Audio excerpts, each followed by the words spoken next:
Good morning, everyone. Good morning, everyone. Welcome to Falkirk Council Scrutiny Committee, 10th of September.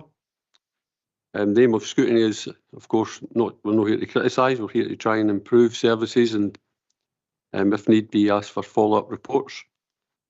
So our aim is to ask the prudent questions, to drill down on the reports and tease out what we can. First item of business is apologies. Do we have any apologies? We do, Convener. We've got apologies from Councillor Jim Robertson. Okay, thank you. Agenda item 2 is declarations of interest. Members should declare any financial and non-financial interest they have in any item of business in this meeting, identifying the relevant agenda item and the nature of the interest. Do we have any declarations of interest? Nope. Agenda item 3, minute of the meeting of the Scrutiny Committee held on the 20th of August, pages 3 to 6 in your agenda papers. Can we agree that minute? Agreed. Thank you. Agenda item 4, rolling action log, pages 7 to 8 in your agenda papers. And we'll go to Mr. Perry for that.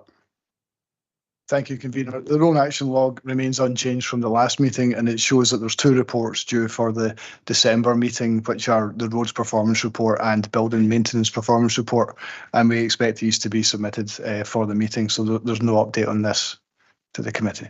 Okay, any questions on the rolling action log? No. So we changed the agenda. The first report is going to be Scottish Fire and Rescue Service, so we'll go to Ross Robinson and Steve Oliver for that report. Thank you, Chair. Good morning, everyone. It brings me great pleasure this morning to join you, having been appointed as Local Senior Officer for Falkirk and West Lothian on the 8th of July, and this being the first Scrutiny Committee since that appointment.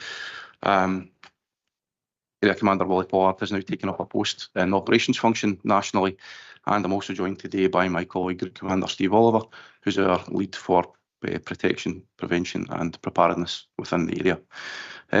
Chair, if it's acceptable, I'll provide a brief strategic overview and update the position of the service and the local context for that, and hand over to Steve for the detail contained within the report. That's fine, thank you. Thank you. At the moment, the Scottish Fire and Rescue Service is undergoing a period of change, and a pre-consultation engagement survey shaping our future service, your say, closed on 30th of June this year, 6 weeks after the launch. This aims to identify how we need to change our service to meet the needs of our communities. There were more than 80 public engagement events took place across Scotland. 5 of these were held locally, and we received over 6,400 responses to that survey from communities across Scotland. The review of those responses is now underway, assisting in the development of options of change prior to a full public consultation, which is likely to take place early in 2025. Linked to that, as has been previously noted by my predecessor, the local fire plan for Falkirk is due for review. We are awaiting the outcomes of that strategic service review programme linked to the consultation. And this is the case in local authorities nationally.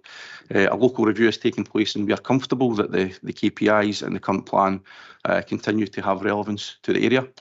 And a timeline for the review of the strategic plan and the associated review of the local plan will follow in the near future. And at that point, I'll hand over to my colleague Steve for an overview of the report. Thanks very much. Thank you, Boss. Thank you, Chair. As the Boss has said, Steve Oliver, Group Commander for Prevention, Protection and Preparedness. I'd like to present the Falkirk Local Performance Plan report from 1st of April to 31st of March 2024. I don't intend going through the entire report as it's been circulated in advance, but I will highlight key areas and then take any questions. The report sets out our performance against the 7 priorities within the local fire plan, and these are measured via 6 performance indicators. This was previously 7, however, we've combined all special service casualties due to the relatively low numbers, and previous comparison has been aligned to this revised indicator. The performance summary, out of the 6 key performance indicators, 3 are higher than previous years. Accidental dwelling fires, an increase of 12, accidental dwelling fire casualties, an increase of 7, and special service casualties, an increase of 14. Although higher than last year, this is still in line with the 5-year average and comes with some explanations, which I will cover in more detail shortly. We attended 1,869 incidents in the Falkirk area, which is a significant reduction of 755 from the previous year. These figures are incorporated in the incident overview, which also includes incidents not covered by the reporting KPIs. Accidental dwelling fires. Overall accidental dwelling fires have decreased compared to 23-24, have increased compared to 23-24 from 90 to 102. 74% of these originate in the kitchen, 27% involved persons over 65 years of age, and 11% where alcohol or drugs were suspected as being a contributory factor. 33% of the incidents had no working smoke alarm, which, although a high figure, is a steadily improving picture. Although we've seen this increase in numbers, the reality is that the severity of the fires is significantly reducing year on year, with most fires either confined to the point of origin, for example, a pan of food, and in very few cases spreading beyond the room of origin. This can be attributed to both the early warning provided by smoke detection and a greater understanding of fire safety measures, like closing doors at night. We have carried out 830 home fire safety visits, with 72% of those to persons considered to be at higher risk. We've fitted a total of 723 smoke, heat and carbon monoxide detectors within Falkirk to those at risk. Accidental fire casualties. We've seen an increase in casualties compared to the previous year, up from 22 to 29. Again, this is still in line with the 5-year average. And as with the severity of the accidental dwelling fires just discussed, the severity of casualty injury is also reducing. 9 of the casualties were rescued by firefighters, and 8 were given oxygen at the scene by firefighters. 16 were transported to hospital for precautionary checks, and with the exception of 1 casualty who was suffering minor burns, all the others were treated for smoke inhalation and had no lasting effects. We're still promoting our Make the Call, which is a hard-hitting appeal to carers, family, friends, and those who are at risk of serious injury or even death because of an accidental fire in their home. The Scottish Fire and Rescue Service is still appealing to communities across Scotland to help save a life and consider home fire safety when checking in on vulnerable neighbours, parents, friends, family members, and to put them in touch with the Scottish Fire and Rescue Service wherever possible using the free Home Fire Safety Visit phone line, text message or our website. Frontline staff have submitted 96 adult protection referrals to our partner agencies for those considered most at risk, and our community action team are working with organisations to support those most affected by the cost of living crisis. We've received 107 referrals from partner agencies, providing us with the opportunity to reduce the risk to those most vulnerable. We continue to offer home fire safety advice and conduct post-fire incident activities to the immediate community where a fire has occurred. Deliberate fires. Deliberate fires continue to be an issue across some wards, but overall this is showing a decreasing trend. 23-24 has shown a decrease of 157 incidents from the previous year. However, there are still some areas for improvement, such as 3 incidents involving educational premises and 13 incidents at HME Polmont. Key wards previously showing an increase over the 5-year average have all seen a reduction in the last quarter, which is very positive. Initiatives include the continuation of youth engagement at secondary schools with a focus on antisocial behaviour and hoax calls. Our community action team and operational crews are already preparing for the bonfire period, working with partner agencies, schools and youth groups. Non-domestic fires.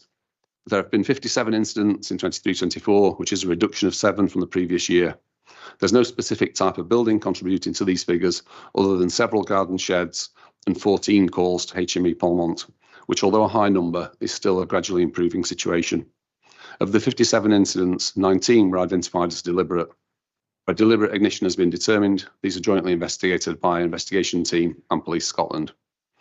As part of our pre-programmed fire safety workload, in 23-24 we have audited 115 premises and also carried out 27 post-fire audits. Special services. The figure for special service casualties have shown an increase from 71 to 85. However, 25 of those casualties resulted from the Scottish Fire and Rescue Service attending incidents to assist other agencies, primarily the Scottish Ambulance Service, with gaining entry and difficult extrication of casualties, or in 3 cases where we had a crew significantly closer than the ambulance service did. 6 of those incidents in total proved fatal. As previously noted, the figure will undoubtedly increase as we support our partners responding to an ageing population who are increasingly choosing to stay in their own homes. 47 casualties were as a result of RTCs, road traffic collisions.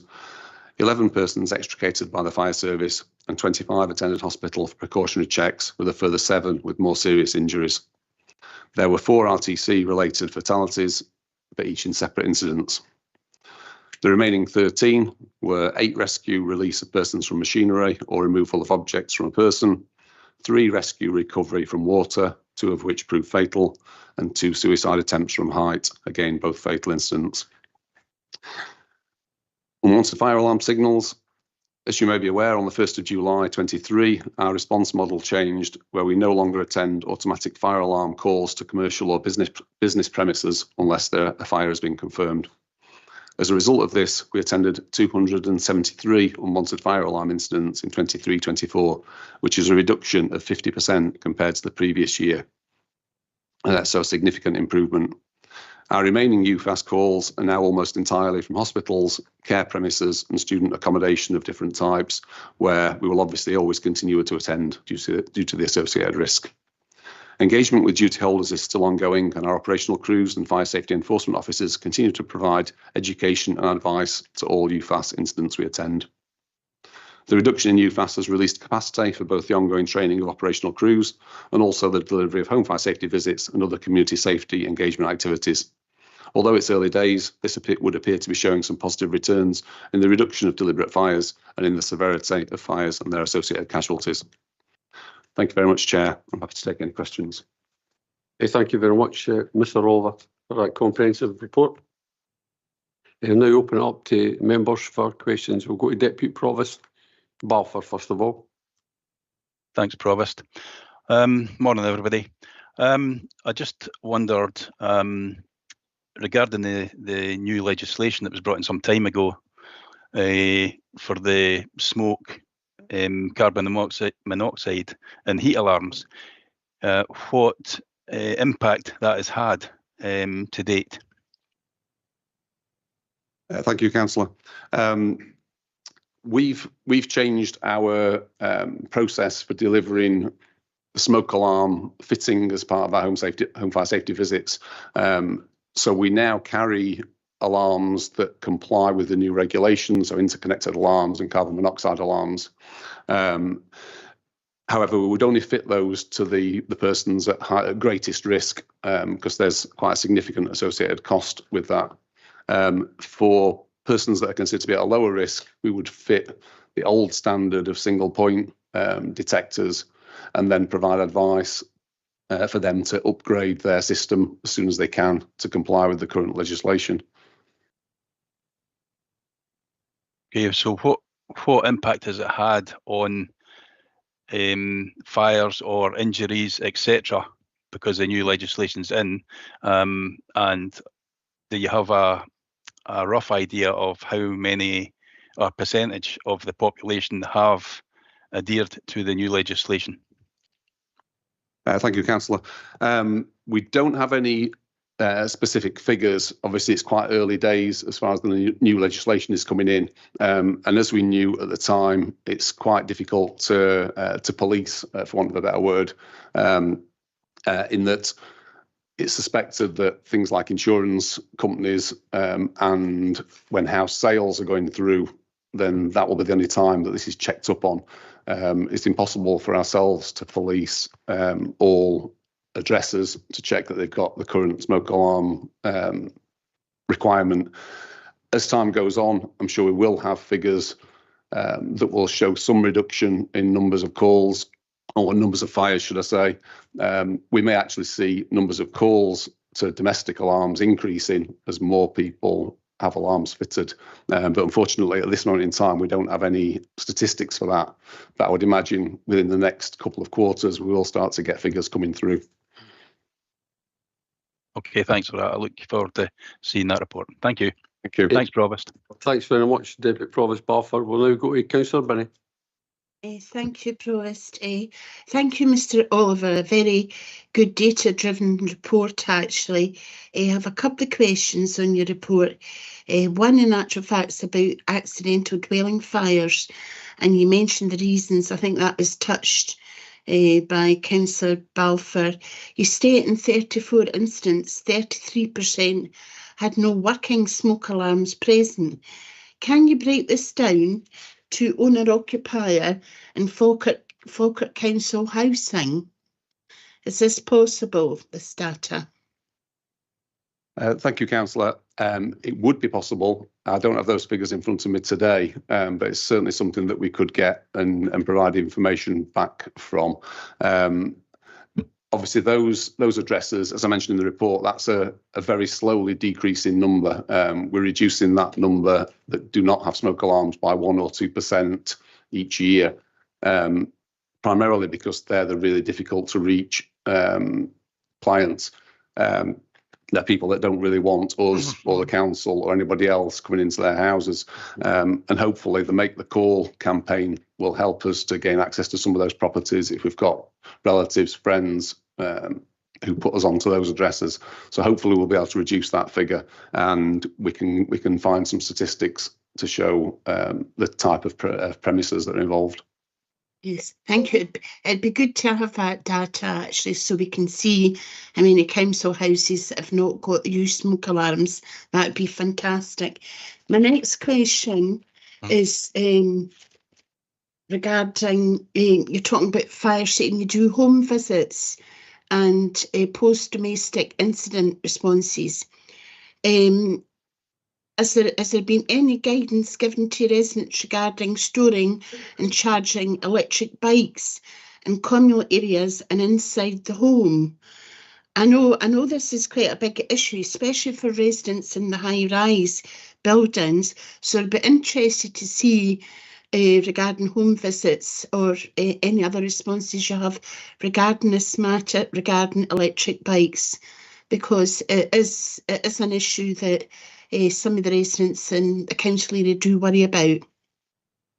Thank you. Yes, it is a significant part of the home safety visit procedure. The process that the crews go through is quite structured, and it includes charging of all appliances, and that can be from, charging mobile phones overnight and that sort of thing, right through to charging electric scooters in the hallway or in communal areas and so on. So yeah, that is extensively looked into and advice is provided. That's good. Is there any sort of paper copies of that information? Because, it'd be good for me to share that with my community, at the surgeries that I hold. As I say, as a concern, I know you do the work, you do the home visits, but if there was some pamphleting or leafleting that I could share with my communities, that would be helpful as well. Yeah, no problem. We've got leaflets that cover all the content of the home safety visits. That's lovely. Thank you. Thank you. Thanks very much, Councillor Binney. I'll now go to Councillor Flynn. Thank you, Provost. I just wondered, Mr. Robert, just to clarify, you mentioned about business premises and the automatic response to a fire alarm going off, and that's a good reduction, which is good news. Obviously, it saves you your time. I just wonder, though, in the early stages of that changeover, were you able to identify, obviously the alarms still go off, you just don't respond unless there's a fire, but are you able to identify that a lot of the reduction was due to faulty fire alarms, and if so, was there any action that you yourselves took with either the owner of the premises or the provider of the alarms? Thank you, Councillor.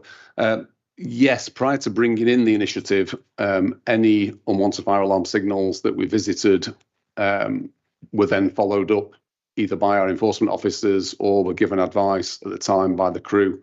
Obviously, now we've brought that policy into place, we're not attending those automatic alarms, so there isn't the same opportunity, if you like, to give advice or look at what the root cause was. However, if we still get we have a process where if we get repeat offenders beyond a certain level, then that information's collated and they will get a visit from our enforcement officers just to provide advice, really. I hope that answers your question. Yes, it does. And I just wonder if you were able to, obviously, you've said unless there's a confirmed, fire, that were there any instances where perhaps there was a fire, you may not know this, but the occupant dealt with it themselves, rather than expect the fire engine to arrive? If that makes sense. Yes, I'm not aware of that. I would suspect that because when the alarm comes through via a receiving centre to our control room, that's then challenged as to has anybody physically investigated this? So if there was somebody dealing with a confirmed fire, I'd expect us to get that information back, in which case we would send the normal fire appliance response to those premises. Okay, no, that's great. No, thank you, and thank you for that response. Thank you. Thanks, Provost. Thanks very much, Councillor Flynn. We'll now go to Councillor Forrest. Thank you. It's Councillor Flynn jumped in there and grabbed one of my questions. It's regarding the automatic fire alarm not being responded to unless there is confirmation. Where there has been a response, an automatic response, followed by confirmation, how long on average does that sort of take before the people lift the phone and say, I do have a fire here? Are they actually aware of the fact that the automatic response is not actually being responded to? We ran thank you, Councillor. We ran a campaign prior to bringing the new process in to try and ensure that all business holders in particular were aware that they wouldn't get the automatic response that they'd perhaps been used to. Yeah. So people should be aware.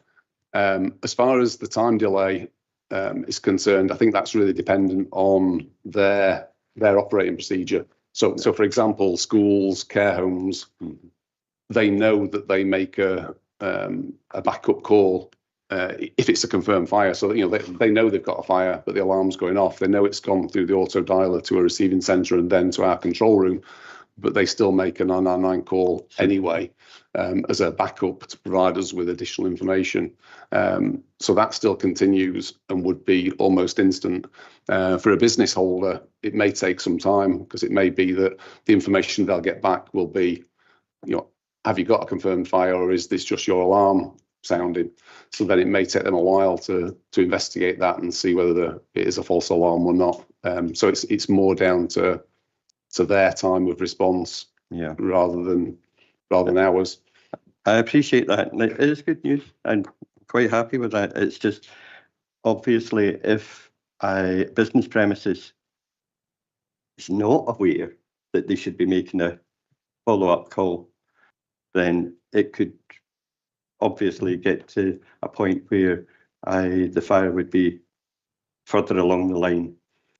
Yeah, absolutely. And we've monitored those the potential for those incidents, and to date, certainly for Falkirk West Lothian area, we've not had any incidents where we've had a delayed response because actually our policy suggests we don't go with that without a confirmation phone call, and the confirmation phone call's taken some time.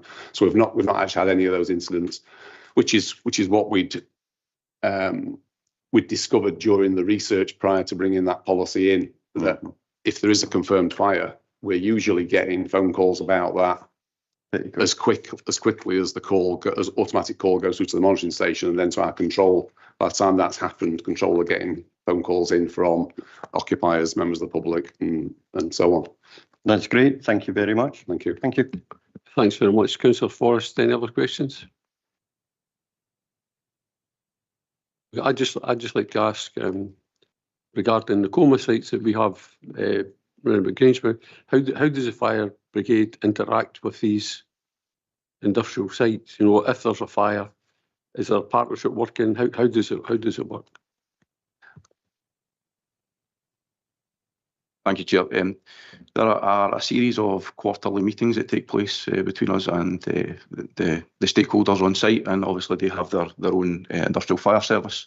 There are joint training events that take place, and there are also annual large-scale exercises that we are fully involved in. We also have a civil contingencies team who will liaise with their counterparts within the sites to produce emergency response plans, and those will be reviewed on a periodic basis. So that's very much an ongoing discussion that takes place between us and the sites. And regarding working with, like, say, Stirling needed resource, would you is there a overall group where you say we need to get some resource across the Stirling to help them out? It's sort of partnership working across the fire service. In terms of like if there was a fire installing and they weren't coping and they needed more resource? Yeah, certainly. So being a national service, we have national resilience arrangements for that, where standby moves would be made across the country, both for pumping appliances and specialist appliances to ensure that we have adequate response available. So if there was a large incident elsewhere in Scotland, we can draw on resources from across the country. Okay. Any other questions? I'd just like to ask another question about the increase in all types of fire incidents in Falkirk North and South. Is there any particular reason for that, and how are we tackling that? Thank you, Chair. So what was the question relating to within those areas? Increase in fire reason in Falkirk North and Falkirk South? Excuse me. Yeah, I think All types of fires, whether it's setting fire to wheelie bins or whatever, but it seems to be an increase in Falkirk North and Falkirk South. Is there? Yeah, we don't tend to see any particular patterns. There's certain areas, certain wards that have always had higher figures than others. But as you'll see from the sort of 5-year data, it tends to fluctuate quite a lot across all the wards. I don't think that's particularly groups of people moving around to different areas causing fire raising. I think it's just, to some extent, it's just the natural cycle of kids getting to the age where they're out to no good and then moving on from that and starting to do good. As far as our response to that's concerned, our community action team are out there continually doing school visits, youth group visits, and trying to educate to reduce those figures. But it can be very difficult to pin down antisocial activity to a certain area because it does tend to move around, and one quarter it's a high figure, the following quarter it's reduced again. So we're doing what we can as far as community engagement is concerned. So I've just got another question on staff resources. Is there sufficient staff within the fire service locally? And are we seeing recruits coming forward? Thank you, Chair. Yeah, we are still actively recruiting firefighters, and we have a course that's taking place just now at Newbridge at our training centre, in the outskirts of Edinburgh, and also one at Cambuslang at our national headquarters, which should bring some more trainees through. And from the last intake, we also received trainees from those training courses. So recruitment is very much still active, and staffing levels are resilient within the local authority area. As you'll be aware, all of our stations within the Falkirk area are also crewed by on-call colleagues who respond to a pager. And due to the kind of changing demographics within the areas that they represent, we can occasionally have recruitment challenges in these areas where people potentially move out of the area or aren't able to provide that cover due to working remote from their home address. But recruitment and retention efforts within those areas are very much focused, and we have on-call support watch commanders who are whole-time firefighters who are able to support that recruitment drive. And we also have a national team, the on-call strategic coordination group, who also are bringing in some improvement projects to assist with recruitment, particularly of on-call firefighters. Okay, and final question. Do you still have reserve firefighters? I used to know a couple of guys who were, their pager went off when they were at their work and they had to go. Do we still have that? Yeah, so every station in the local authority area does have retained personnel. We've now changed that to on-call to include the fact we have volunteers elsewhere in the country, not in Falkirk. And they will respond to pager, generally live within between 5 and 8 minutes of the station, and will respond to pager as and when they're required to respond to incidents. Okay, and we had a visit to the fire station, thoroughly enjoyed it, and had a good a presentation on the fire service, and then we got a tour, and I went up in that big thing. And but it was really informative, just being there and actually asking questions face to face.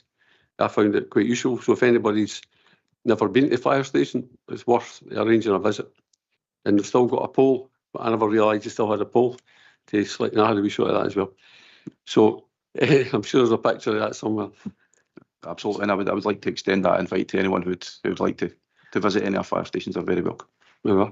So I'd just like to thank Area Commander Robinson and Local Commander Mr. Oliver for coming along and giving the presentation today, and I'd like to thank everyone for asking these prudent questions. And I'll just go to Mr. Perry to perhaps summarise where we are, and if there's any additional reports need to come forward. Provost, could I just no, it's not a problem. It was just something you provoked myself. I didn't have any questions, but it was just something that you mentioned yourself. Just provoked me to think. If I could ask the two gentlemen, are you involved in any way with, you'll be aware we have the new Green Freeport proposal for the Forth Valley, or the Forth estuary. Are you involved in discussions? Are you part of the body that's looking at the formation of the Green? I'm just curious if you have been involved. Thank you, Councillor. The short answer is no. Locally, we've not been involved. It may well be, and I can find this out and get back to you, that our National Fire Safety Directorate may well have been involved in earlier talks about that, but there's not been any involvement locally at this stage. Thanks very much. I didn't really have any grave concerns, but just when the Provost mentioned, your relationship with obviously our major industry down at Grangemouth and whatever, I was just wondering if, because we've got this new manifestation, if you like, if you were involved in an early discussion, but as you say, it probably has been covered, maybe even down south and whatever. But thanks for your thank you. Okay, thanks, Councillor McCabe. We'll now go to Mr. Perry. Thanks, Convener. I think there was no follow-up reports requested, so I think it's a simple case that the committee are content to note the report. There was a couple of follow-up actions which I've noted down to do with providing information on the 33% of fire alarms, whether the breakdown between owner-occupier and Falkirk Council homeowners, and providing some information on the home visit process. And then the last part, just clarifying whether you were involved nationally in the Green Freeport. I think that's something we can liaise with officers on, getting responses by email for them. So I think it's just a case of noting the report. Okay, have we agreed to note the report? Agreed. Okay, Agreed. Thank you very much. Thank you.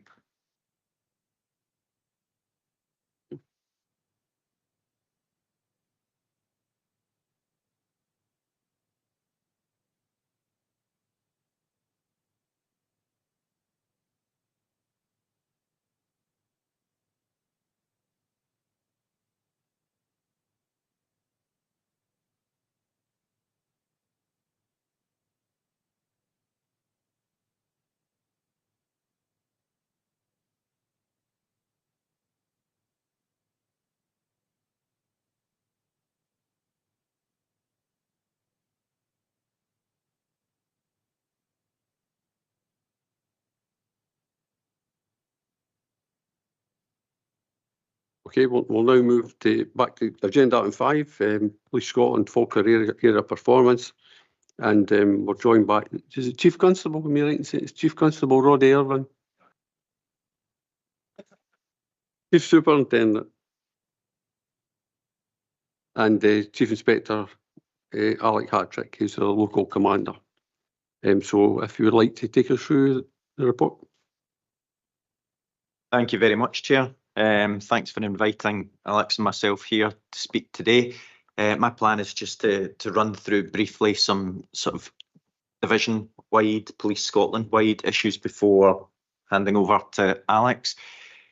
So I wanted to mention the tragic events that took place in Southport, which led to the widespread disorder in England and Northern Ireland. And thankfully, there was no notable impact in Scotland or Forth Valley, so much so that Police Scotland was able to provide mutual aid to England and Northern Ireland. This past weekend, you'll be aware of a demonstration in Glasgow. The number of anti-immigration protesters was dwarfed by the number of anti-racist counter-protesters, and we saw no impact carry through to the Forth Valley areas. Whilst the disorder continued in England and Northern Ireland, we were ready to mobilise and had full command structures in place, which fortunately weren't required. We continue to monitor the situation, but with no intelligence that we're going to see any disorder in Scotland. In the division, we continue to focus on public protection. Forth Valley is leading Police Scotland in respect of sextortion, with young males, including children, being the most at risk. And I'm always very clear, where children become victims of sextortion, it's child sexual exploitation, and it's often perpetrated by serious organised criminals. The key to tackling sextortion is education, prevention, support, and the removal of stigma. Unfortunately, sometimes victims can feel ashamed, or they can feel that they've done something wrong, and it's important that they understand that they haven't. They're victims. Sextortion isn't our only cyber-enabled crime that our communities face. Again, going back to the events following Southport, we saw the use of social media coordinating and triggering civil unrest in England and Northern Ireland, and members of the public continue to be targeted by cyber-enabled fraudsters, and we work with local, national and international partners to trace and tackle perpetrators. Our threats are changing. The front line used to be the street corner or outside the pub, but things have changed such that the front line now includes wherever there's a computer screen, or the bedroom, or the kitchen, depending on the crime, whether it's sextortion, sexual offending, or domestic abuse. Across Police Scotland, there's a major recruitment operation in place with significant numbers of officers currently going through their initial training. A few have recently joined Forth Valley Division, and between now and the end of the year, we'll see a further 22 officers joining us across Forth Valley Division, with a number of them going to Falkirk Area Command.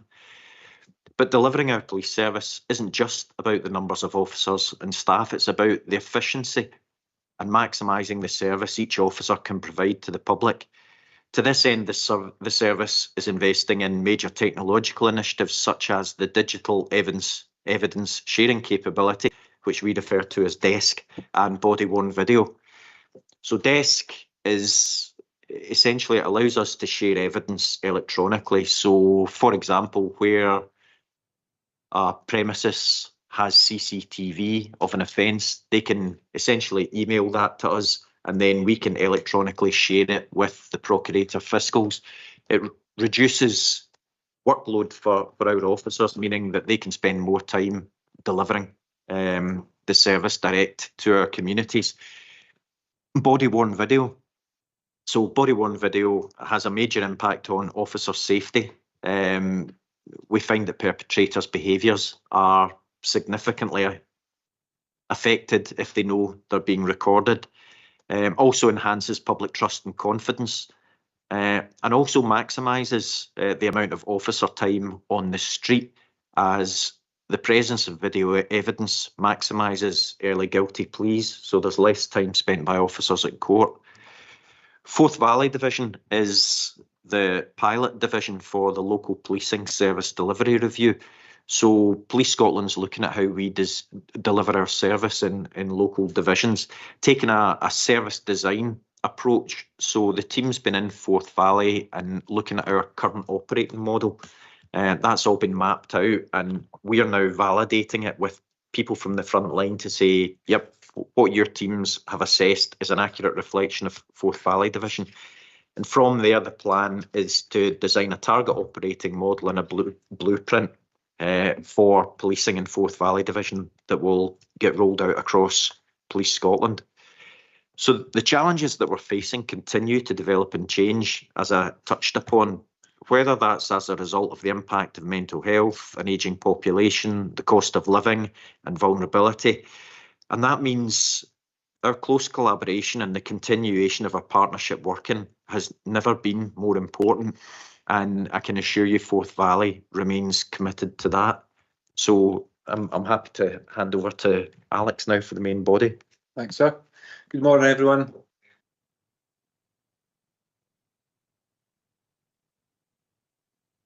Apologies. Thanks. As I mentioned, good morning, everyone. I'm Alec Catrick, the local area commander for Falkirk, and I was delighted to take up the role in April this year. In the last 5 months, I've been gaining an understanding of our local communities, meeting elected members, my officers across Falkirk, Grangemouth and Larbert, and partners across Falkirk. During this time, I've been impressed by the commitment and dedication from everyone and the strong partnership working which is evident across Falkirk, as I believe this is key to improving outcomes for our communities. This morning, I'm pleased to present the Police Performance Report for the reporting period April 23 to March 24 for Falkirk. I know everyone will have had the opportunity to review the report, and I would hope you agree there's been a lot of positive multi-agency working, and I'll highlight a few of these examples along the way throughout the report, and along with emerging trends, threats, some of the successes and challenges. Firstly, I'm acutely aware of the impact antisocial behaviour has on our communities, residents, businesses and people who work in and visit Falkirk. We are committed to tackling antisocial behaviour and recognise that a partnership approach is key to sustaining long-term solutions for our communities. An example of this is Operation Lapworth in Denny, where police received increased reports of antisocial behaviour in May and April last year. We attended a public meeting to gain a better understanding of the issues being experienced by residents in the local community, and it was agreed that one action would be for an increase in police presence. We carried out a review of the antisocial behaviour incidents, and this resulted in a targeted and focused high visibility patrol plan to ensure officers were deployed at the right time in places to deter antisocial behaviour whilst providing reassurance and education. The patrols involved officers from our community policing team, our response policing teams, roads policing and our dog section. And to complement this report, we worked with partners also, including Falkirk Council, to secure funding for radios, which were distributed to retail premises within Denny that were affected by antisocial behaviour, providing a direct link to the CCTV operator, who also has a link to Police Scotland.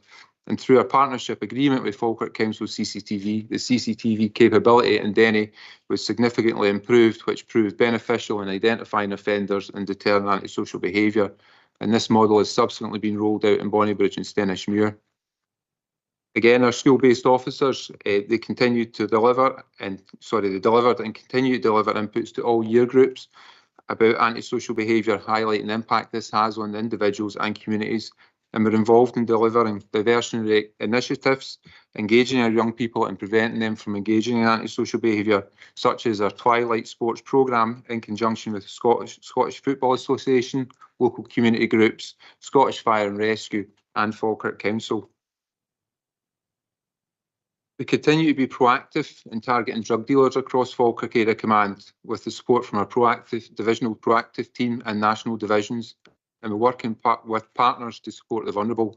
As you'll be aware, drugs death in Scotland increased nationally, and we've seen this across Falkirk Area Command as well. During the reporting period, 45 misuse of drugs warrants were executed. 32 of these were positive for controlled drugs and led to charges of supply, production and possession. And over this period, our drug supply charges remain consistent and in line with 2022 and 23.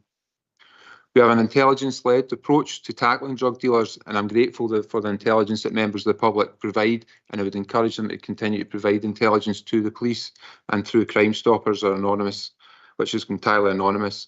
As you will receive from the report, acting on community intelligence, the community team at Grangemouth obtained a warrant and executed a warrant in Grangemouth recovering 84,000 benzodiazepines, preventing these tablets from entering circulation in our local communities. And a woman was reported to the Procurator Fiscal for being concerned in the supply of the controlled drugs. It was pleasing to see these tablets removed from circulation, as benzodiazepines were implicated in 58% of drug deaths in Scotland in 2023. And again, acting on intelligence from members of the public, in February this year, a search warrant was granted and executed at Cairn Works, whereby a cannabis cultivation with a value of 4.5 million was found, and 3 men were duly arrested for that, which was a significant piece of work and a tremendous result there. National Road Safety Calendar runs each year to target vulnerable road users and the fatal 5: speeding, drink and drug driving, not wearing a seatbelt, distracted driving and careless driving, with a specific focus each month. In December, local officers and our colleagues from Roads Policing were involved in the Festive Drink Driving campaign, where 13 drivers were reported for drink driving, 6 for drug driving, 8 dangerous driving, 4 careless, 1 disqualified and 30 for driving licence offences. We can now move on to the performance figures. In the reporting period under review 23 to 24, we see an increase in Group 1 crimes, crimes of violence. We've seen this locally. This has also been seen nationally as well. Locally, the rise can be attributed to an increase in assaults, both serious and common assaults, and we have seen this continue into this reporting period. To address this, our team of analysts completed a review of crimes across Falkirk, and in particular Grangemouth, where we've seen a rise recently, and developed a problem profile. The review of these crimes did not identify any repeat locations or perpetrators. However, it did identify most of these crimes occurred within premises rather than an open public space. And also the perpetrator was known to the victim, and several of these crimes were of a domestic nature. In terms of Grangemouth, we've reviewed the problem profile and ran an intelligence operation in August to apprehend perpetrators and provide high visibility reassurance patrols, and we continue to do so. We adopted a multi-agency approach involving community police, CID, local authority liaison officer, housing, enforcement officers and Transform. And to complement this, Forth Valley Division, along with Falkirk Area Command, are running an offensive weapon initiative which commenced on the 2nd of September and it's due to run until the 2nd of December this year. It involves partners and providing education to tackle offensive weapons used in criminality and violence. Initial indications are positive, and I'll be able to provide a more detailed update in our next report on these two aspects. Locally and nationally, we've seen an increase in domestic abuse and sexual offences. As the Commander mentioned, as trust and confidence increases in the police service, we're seeing more victims feeling confident to come forward and report historical and current domestic abuse and sexual offences, and I would encourage victims to continue to do so, as these crimes are taken extremely seriously and investigated thoroughly. Our disclosure scheme for Domestic Abuse Scotland, known as DSDAS, gives people the right to ask about the background of their partner or concerned relatives or friends to ask. Also gives the police the power to tell people they may be at risk of domestic abuse from their partner, even if they have not asked for this information. And these contribute to the rise in the reports. In the reporting period, we received 213 applications in the Falkirk area and 116 disclosures were given to protect and safeguard victims. Where repeat domestic perpetrators who present the greatest risk of harm are identified, these individuals are discussed at a multi-agency task and coordination meeting known as MATAC.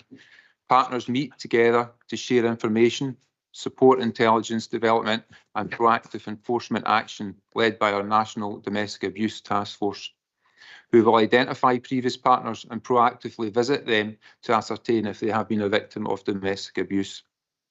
Our multi-agency risk assessment conferencing, MARAC, is a process that identifies the highest risk victims of domestic abuse, and through sharing of information between partners, a discussion and a risk and safety plan is agreed to reduce the risk towards victims and their families and safeguard them from future violence. Crimes of dishonesty, again, have increased locally, and this is also seen nationally. During the reporting period, locally, theft by housebreaking and theft by shoplifting have been the biggest rises, with the cost of living crisis having an impact on theft by shoplifting. To tackle this, our priority crime team ran a named suspect operation in October last year and February this year, where 53 crimes of dishonesty were detected.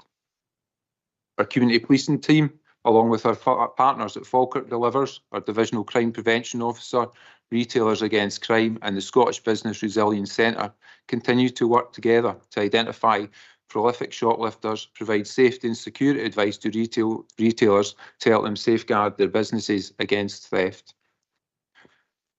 Our priority crime team were also instrumental in identifying and reporting 2 Bulgarian women from Tayside who were responsible for 6 theft of purses within Falkirk Town Centre and another 4 across Forth Valley Division in August and September last year.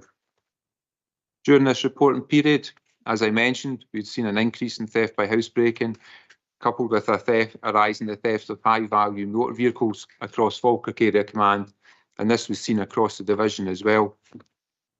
The report highlights that a man was identified for several of these crimes and reported to Procurator Fiscal along with other offenders, and this has led to an increase in our detection rate locally.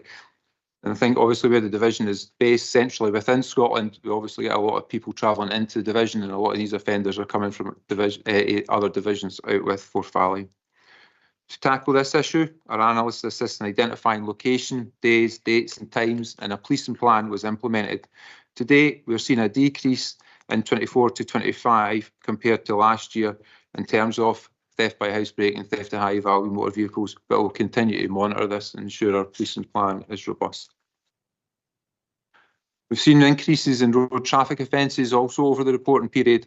As I previously mentioned, we continue to focus on the fatal 5, and we've seen increases in dangerous driving, disqualified driving, seatbelts and mobile phones. However, there has been a decrease in speeding. These increases and decreases are reflected nationally as well. Thank you for listening, and I'm more than happy to take any questions on the report. Okay, thank you very much, Chief Inspector. I'd just like to ask a question on page 31, trauma-informed approach to policing. I wonder if you touch on that, because it's something that's been discussed in the council, being trauma-informed. So I wonder if you could maybe touch on that approach.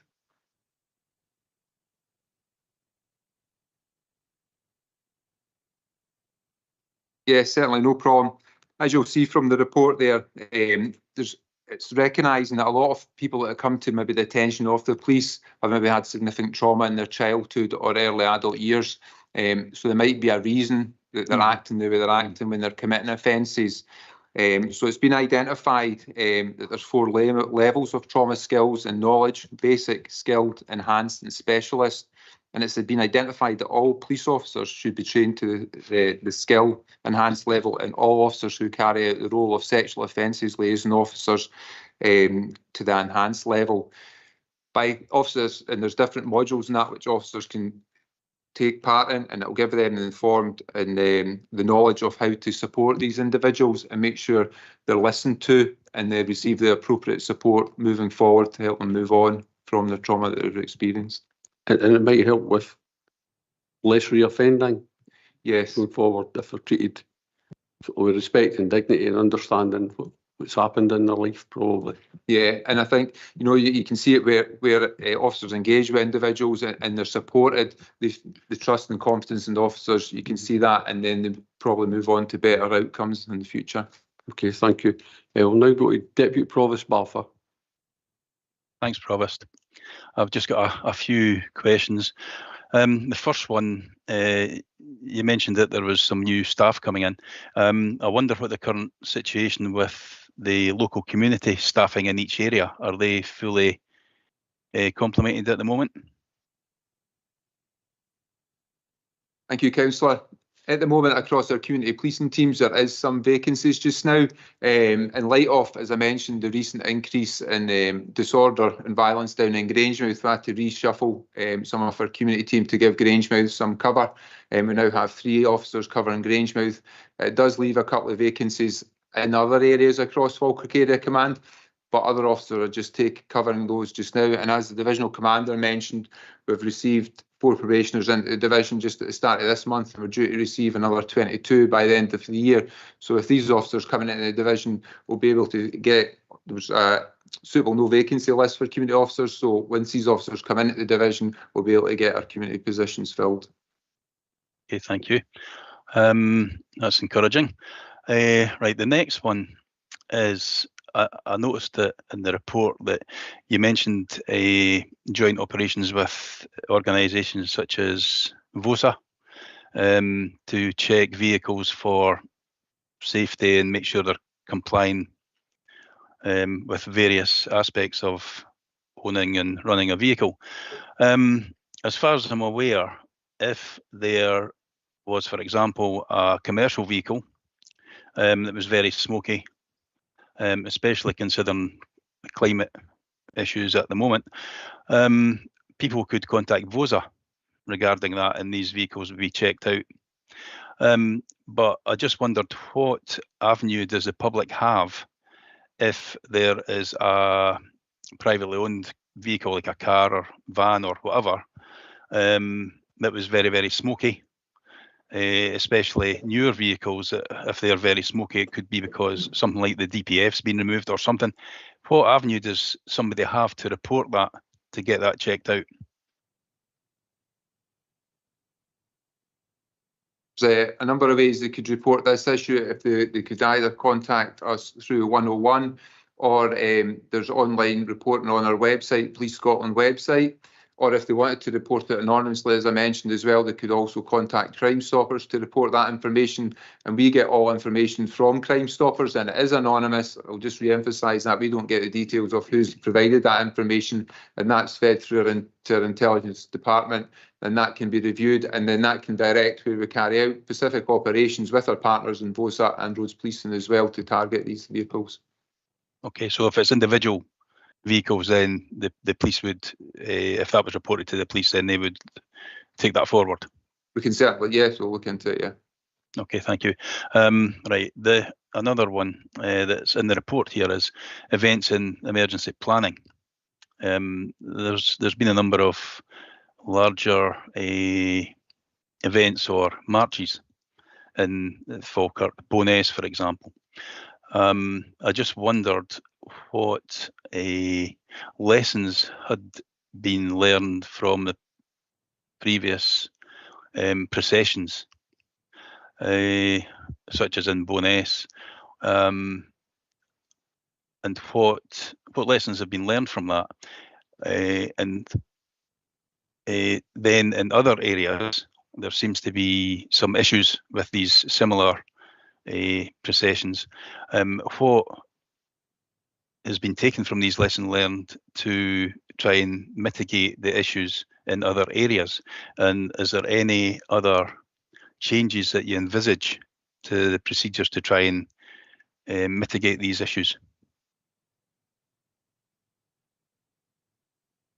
Certainly, in terms of our operation plan department, for every event, every procession, all are reviewed, and at the end of each event there's a debrief carried out, and any learning from each procession is identified and it's shared and taken into consideration for future events.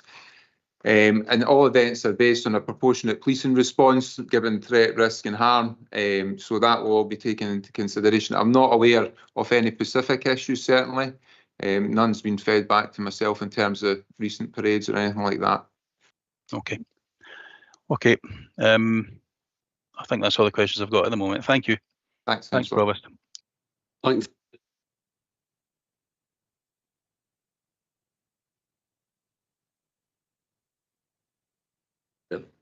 Thanks, Deputy Provost Barfoot. Now go to Councillor Birnie. Thank you, Provost. Just to say thank you very much for your report. So already mentioned this morning, we've seen some civil unrest on television, though luckily this has not been replicated locally.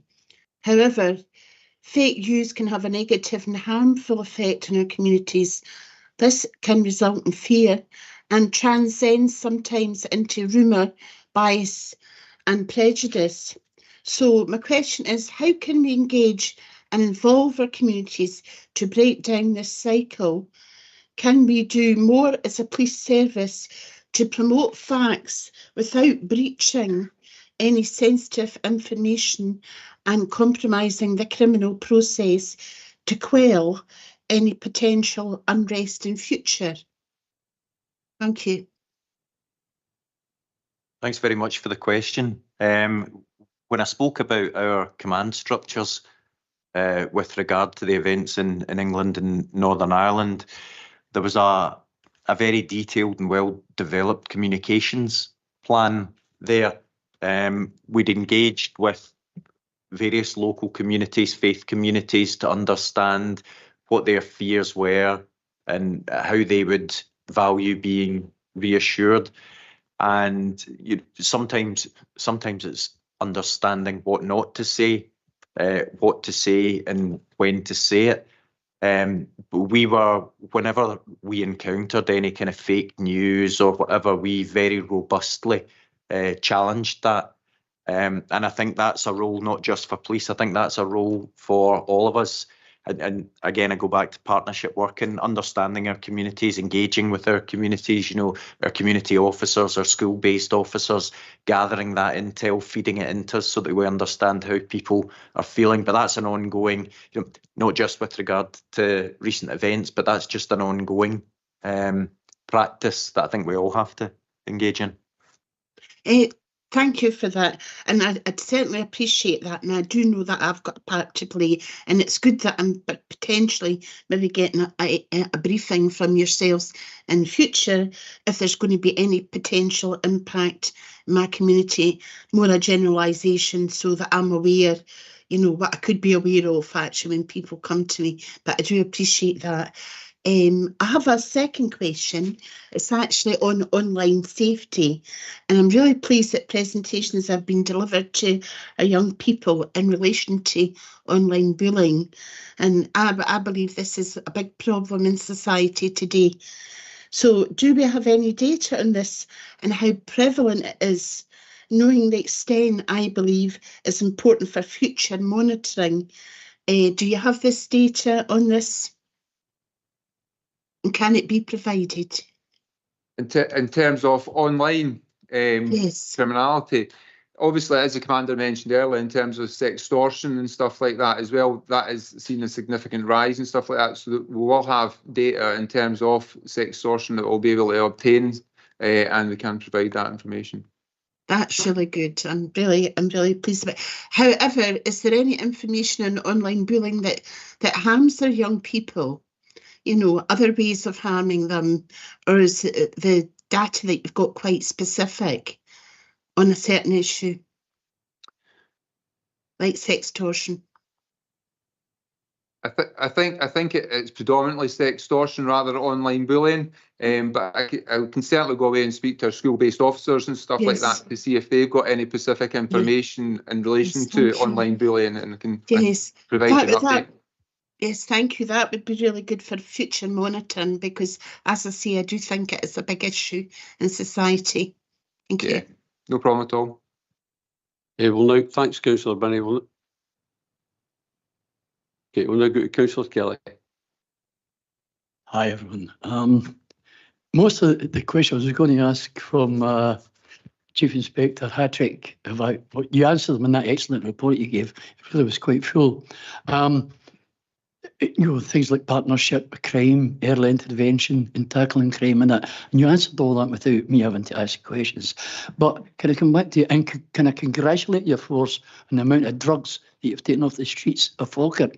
It's excellent for what the reports I've been hearing. It's fantastic. Although they'll still keep coming back in, and perhaps we need to look at what further afield in Falkirk in sorting that bit out. But on drugs, can you tell me how many deaths there has been in the Falkirk area, Falkirk, Craigmouth, Denny area, on drugs, Cosby drugs? Yeah, certainly. You'll be aware, obviously, the figures got published recently nationally, and there was 1,172 deaths nationally across Scotland in 2023, which is 121 more than the previous year. In Falkirk, in 2023, we've seen 36. And that 2022 was 23. So there has been an increase from 2022 to 23, albeit that is the 2023 figures the second lowest since 2018. We've sat at 43, 41, 37 and 38. So there is work. It still needs to be ongoing, and we'll continue to support our health partners in that work as well, and through the Alcohol and Drug Partnership to try and have a positive impact in this area. I think that's got a lot to do with the trauma as well. You know, people, mental health problems is really what's causing most of the drug problems. Well, that I've seen, it's mainly mental health. Can I ask you another question on that? How often has naloxone been used in Falkirk area? Certainly all our officers now across Falkirk Area Command and Forth Valley Division have been trained in naloxone, and all officers now carry naloxone. When naloxone is administered by an officer, we do get a report, and it gets fed back to our Policing Together division. Recently, I'm not aware of any since I've come here in Falkirk that's been administered. That's good. Because I know that the previous up to 2023, there's quite a lot round about the area. Anyway, that's all. Thanks very much for your time. Thanks, Councillor. Thanks very much. Councillor Aitchison, did you want to go on? Thank you. Thanks, gentlemen, for a comprehensive report. From the report, I note that the number of sexual crimes has increased by 21%, but the sexual crime detection rate has decreased by 12%. Can you provide some information on the reasons for this? And secondly, what measures are the police taking to tackle sex crimes in Falkirk? Thanks, Councillor. As I highlighted in the report, that yeah, sexual crimes have increased over the reporting period there from the previous year. And again, the trust and confidence in victims to come forward and report that. I would encourage them to continue to do so because it is taken seriously and investigated thoroughly. And often the difficulty with sexual offences is it happens within a dwelling or a private place, and there's often no other witnesses present to it. It's between the victim and the perpetrator. And depending if it is a historical offence, might be outside the forensic window for forensics to help contribute to corroborate that offence as well. So that there is difficulties in terms of providing corroboration, but they are thoroughly investigated, and the victims go through a solo process with a sexual offences liaison officer, and it is trauma informed and trauma centred as well. Thank you. Just I also note that there's been response. One of the reasons that we're seeing our sexual offending numbers going up is the DS-DAS process, you know, that power to tell, right to ask. So the purpose of that is to be able to provide people with warnings with regard to a partner with a domestic abusing past that they might not otherwise, well, they might not have had that warning until something came to pass. Now, what we're finding is that's resulting in proactive approaches to people, and as a result, people are opening up and telling us about domestic offending that we probably wouldn't previously have been told about. Now, a lot of domestic offending is sexual offending or violent offending, so it increases our numbers of sexual offending and violent offending, so it adds to those figures, which will contribute to some of the rises that you see there. And as Alex said, quite often we get a full download, if you like, and as Alex had mentioned, a lot of those can be historical offending, and that can be very difficult to detect. And for me, you know, we'll do everything we can to detect them, but the main thing is to make sure that that person is treated properly and supported properly and has the confidence to come forward again should anything happen. But it is quite a challenging picture. Thank you very much. Just following on for that, I note again for the report that there's been the establishment of the Victim Support Feedback Forum, which is really positive, and obviously lets people report domestic crimes, rape, other crimes and things, provide anonymous feedback. What response have you had to that, and how are you taking that forward to improve the situation? What will happen is we have a national domestic abuse and a national rape unit, so we'll get the feedback locally so that we understand it locally, but it'll also be factored into the national approach in order that they can, you know, look at new trends and where offending's happening across the country. So we're constantly monitoring the feedback we get, and it does inform how we take things forward. Thanks, Provost. We're just in case there's any supplementary questions coming on this, but I do have a couple of questions I'll ask after. Thank you. Okay, thanks very much, Councillor Aitchison. Now go to Councillor Brown. I think you're on mute, Councillor Brown. Thank you, Provost. My questions are around, obviously, you have mentioned that you take an approach with communication where you look at, do you communicate, do you respond to situations? You mentioned the unrest in Southport and that not having an impact on the Falkirk community. However, over the recent weeks, there's been significant rumours, social media posts on certain aspects of sex attacks. There was a protest held at a location in Falkirk just last Friday that had no communication from Police Scotland. However, the relationship I have with my community police team is fantastic. And when approached, the question was asked, and a press release was meant to be issued by Police Scotland on these attacks or these rumours, and nothing has been done or promoted by Police Scotland. Can I ask why? Because the unrest in not just Falkirk but my ward is concerns over safety of children and young boys in particular, given those rumours. So would like to understand why no communication from Police Scotland has been done on that serious accusations that have been widely promoted on social media and in the Falkirk Herald as well. Thanks, Councillor. I'm aware of obviously the issues you're referring to and stuff like that. There's obviously been quite a recent protest a week past Friday, and there was a couple of individuals there on Friday this week as well. Yeah.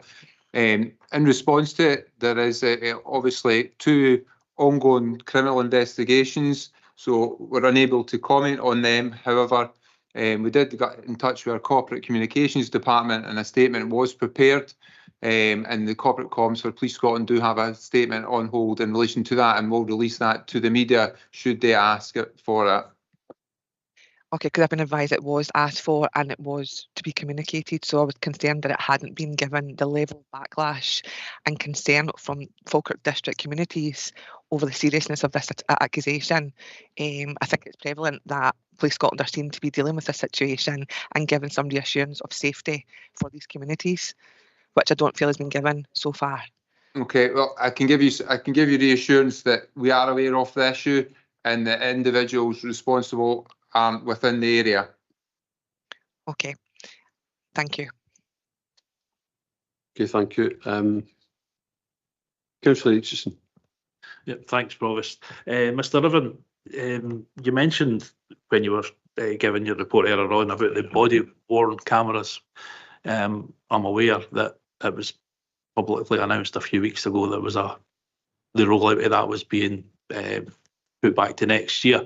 So I think, as you mentioned, that the body-worn cameras are particularly good for protection for police officers, but also members of the public and potential offenders. So how many officers within the Falkirk area have body-worn cameras at this particular moment, or when do you envisage to have them all with them? So body-worn video hasn't been rolled out beyond armed officers at the moment, so none of your conventional officers that you would see in the street currently have body-worn video. I sit on the National Body-Worn Video Oversight Board, so the rollout plans and the consultation, etc., is being developed just now, so I probably can't say when body-worn video will land across Forth Valley. But it is recognised how valuable it is, and we're pushing it as fast as we reasonably can. But it's actually a very complicated bit of tech, you know, and also to make sure that we do it in a sort of public informed way, because for everyone, I think, who's reassured by body-worn video, there are some people are concerned, you know, about police walking about wearing cameras. So we've just got to get that balance correct, but I'll be pushing for Forth Valley to get it as soon as possible. Yeah, thank you. I totally appreciate that, and I know you're saying it's quite an intricate system, but the majority of forces in England and Wales use it, so I think you've got a good basis to go on there. My final question was, and there was just a small paragraph within the report about public transport, and obviously there's been reports over the last year or two, not specifically within the Falkirk area, but certainly Midlothian. I think it was up in the Highlands, risky life for bus drivers and things, and whatever. I'm sure actually one driver was actually killed up north, and as it's Midlothian, there's been incidents. How are the police dealing with situations like that to ensure the safety of passengers and the drivers? And is there a reason? I know one of the reasons for it, but is there a reason why you think there's been more offending taking place on public transport? Well, it's certainly something that Alec mentioned. We've got a division-wide short life working group looking at violence and offensive weapons, and public transport is something that's been looked at in the course of this. In terms of Falkirk, I'm not aware of any specific concerns having been raised around No, certainly my time since taking up, I'm not aware of any instance, any violence on the public transport network on buses in Falkirk. That's excellent. Thank you. Yeah, thanks very much, Councillor H. And we'll now go to Councillor Patrick, who's waited quite a long while. Thank you, Provost. I'd also like to add my thanks for such a comprehensive report.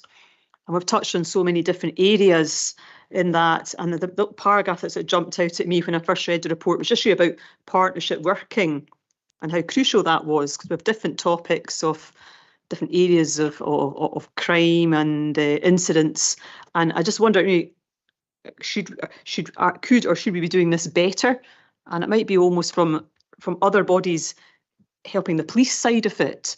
Because a lot of these issues, I think, particularly start perhaps with younger people and at schools and education. So maybe just some of your thoughts about whether we need to be working closer together, because it's often easy just to say that's the police's problem, where I think we can use lots of our other bodies and even ourselves as councillors to sort of try and kind of assist in what's often education and making people be aware of their actions, and therefore hope that means that they decide that that's not the sort of path that they should be going down. So maybe just perhaps some thoughts on that, please.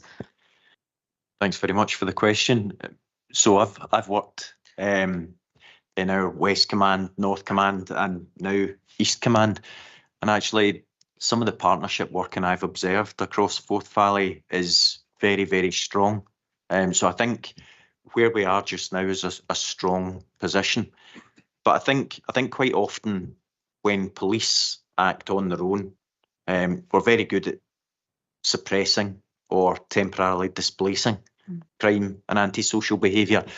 And where we can actually make a meaningful, lasting change is where we work in those partnership arrangements, whether it's alcohol and drugs partnerships, whether it's our school-based officers that interface into the communities. Schools are like young people's communities, and the school-based officers are basically community officers within schools. And my observation is that the partnership working is strong in Falkirk and across Forth Valley. But, I always welcome more and exploring new ways to collaborate, because meaningful change does come from partnership working rather than single agency working. Thank you. Okay, thanks very much, Councillor Patrick. I'll now go to Councillor Flynn. Thank you, Provost. I have 2 or 3 questions, if I may. The first one, it was mentioned in one of the reports that the shoplifting was in general on the increase, and it was due to cost of living crisis and obviously drug use. I just wonder how you were able to differentiate between cost of living issues creating shoplifting and drug using, because obviously as far as drug use is concerned, shoplifting is a good source of revenue, to trade for drugs, etc. And I just feel that the cost of living is a good thing, not from your point of view, but for somebody that's caught, say, well, it's just the cost of living issue that's causing the problem. Thanks, Councillor. I think both of those issues have contributed to it, and certainly where we get repeat shoplifters, repeat offenders, we do look at it to see if we can provide any support, whether, if they need any support in terms of financial support or mental health or support in relation to drugs. So we do speak to the people when we apprehend them to see if we can provide any support. So that's where we're getting kind of the evidence that it is drug related, and also the cost of living's have an impact on that. And some of the items that are being stolen are basic items just to survive on a day-to-day basis that people are stealing, because just the cost of these items in supermarkets now. Okay, and do you have any evidence across Scotland or the UK where perhaps other areas have been very innovative and they'll never get rid of shoplifting, but reducing the amount of shoplifting? I mean, you mentioned the Denny thing regarding antisocial behaviour. Is there a similar thing regarding shoplifting? Yeah, certainly the shop safe radios there, they can be used to prevent shoplifting. Again, when our colleagues go out from Scottish Belgians Resilience Centre to provide, and our crime prevention officer to give businesses suitable advice about how they should lay out their stores to prevent further thefts occurring.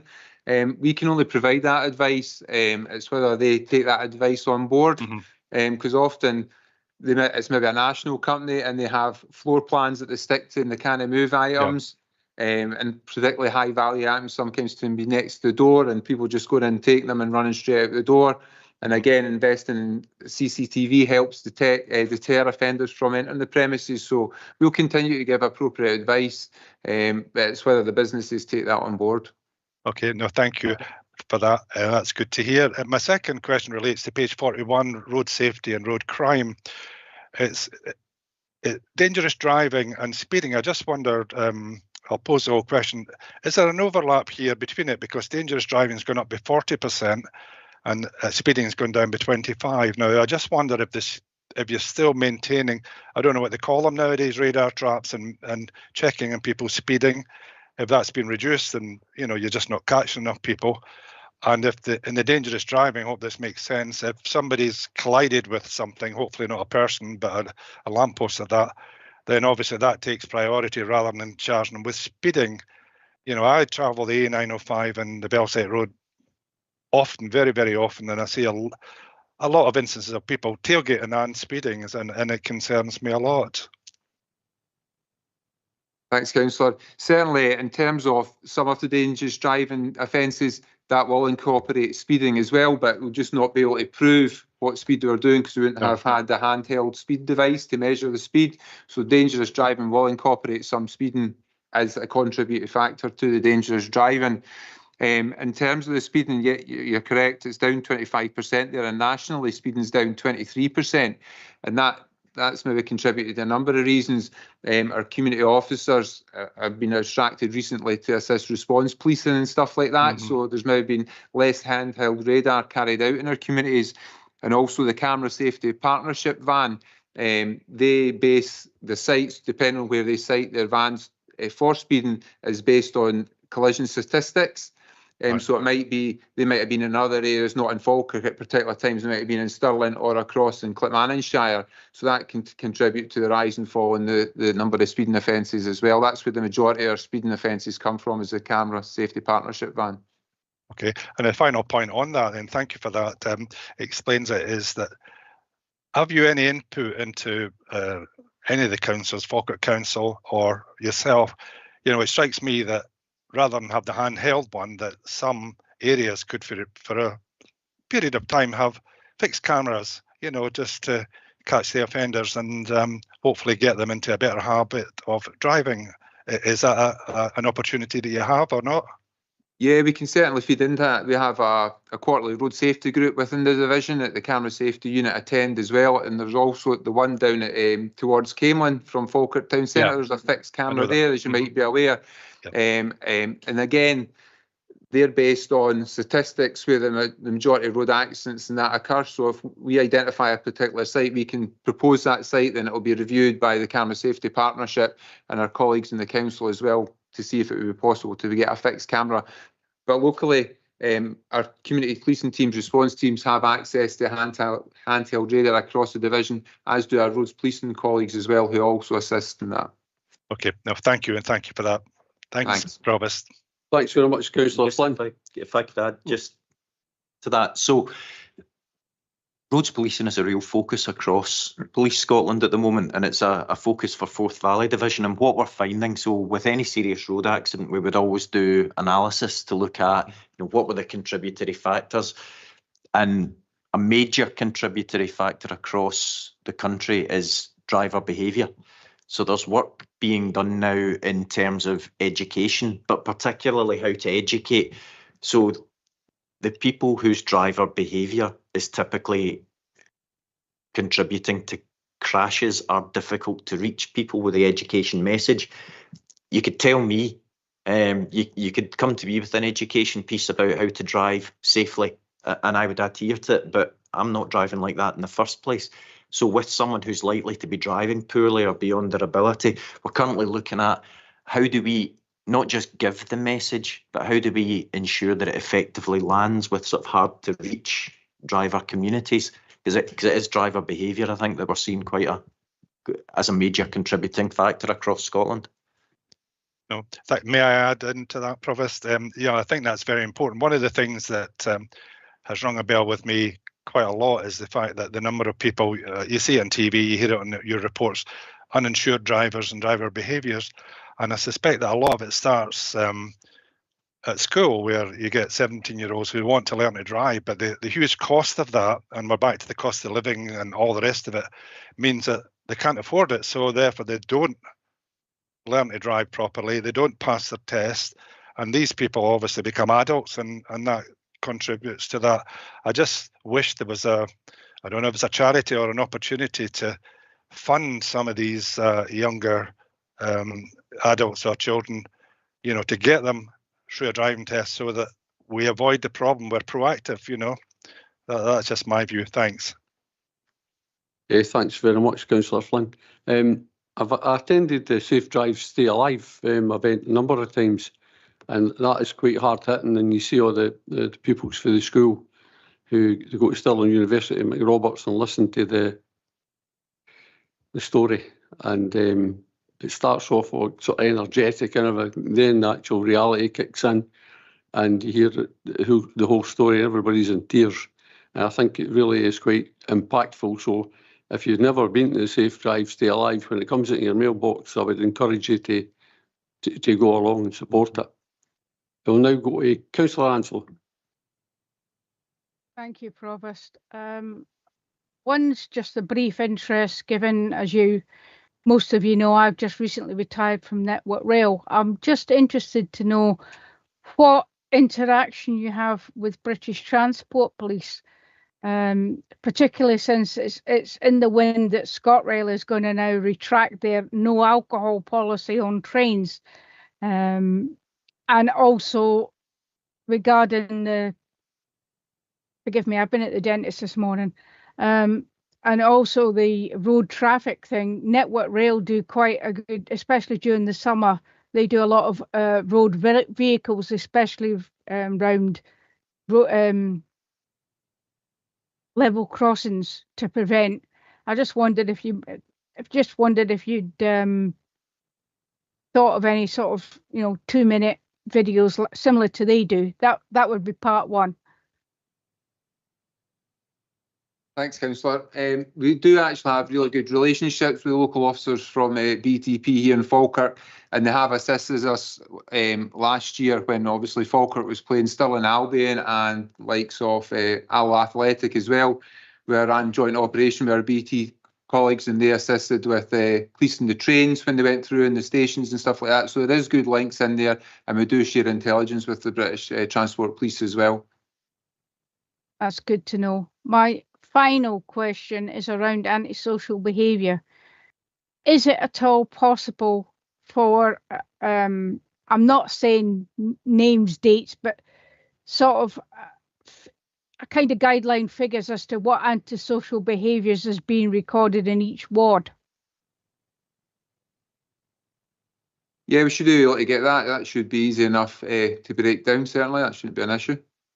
I'd appreciate that, because I've had a number of complaints recently, and I just wanted to see, was one part of my ward worse than the other, so I know what I'm dealing with. Thank you. No problem. Well done on your good work. Thank you. Thanks very much, Councillor Ansell. We'll now go to Deputy Provost Balfour for probably, I was going to say the last question, but Councillor Forrest put his light on.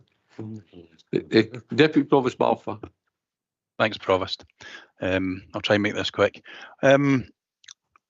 Just reading the report there again.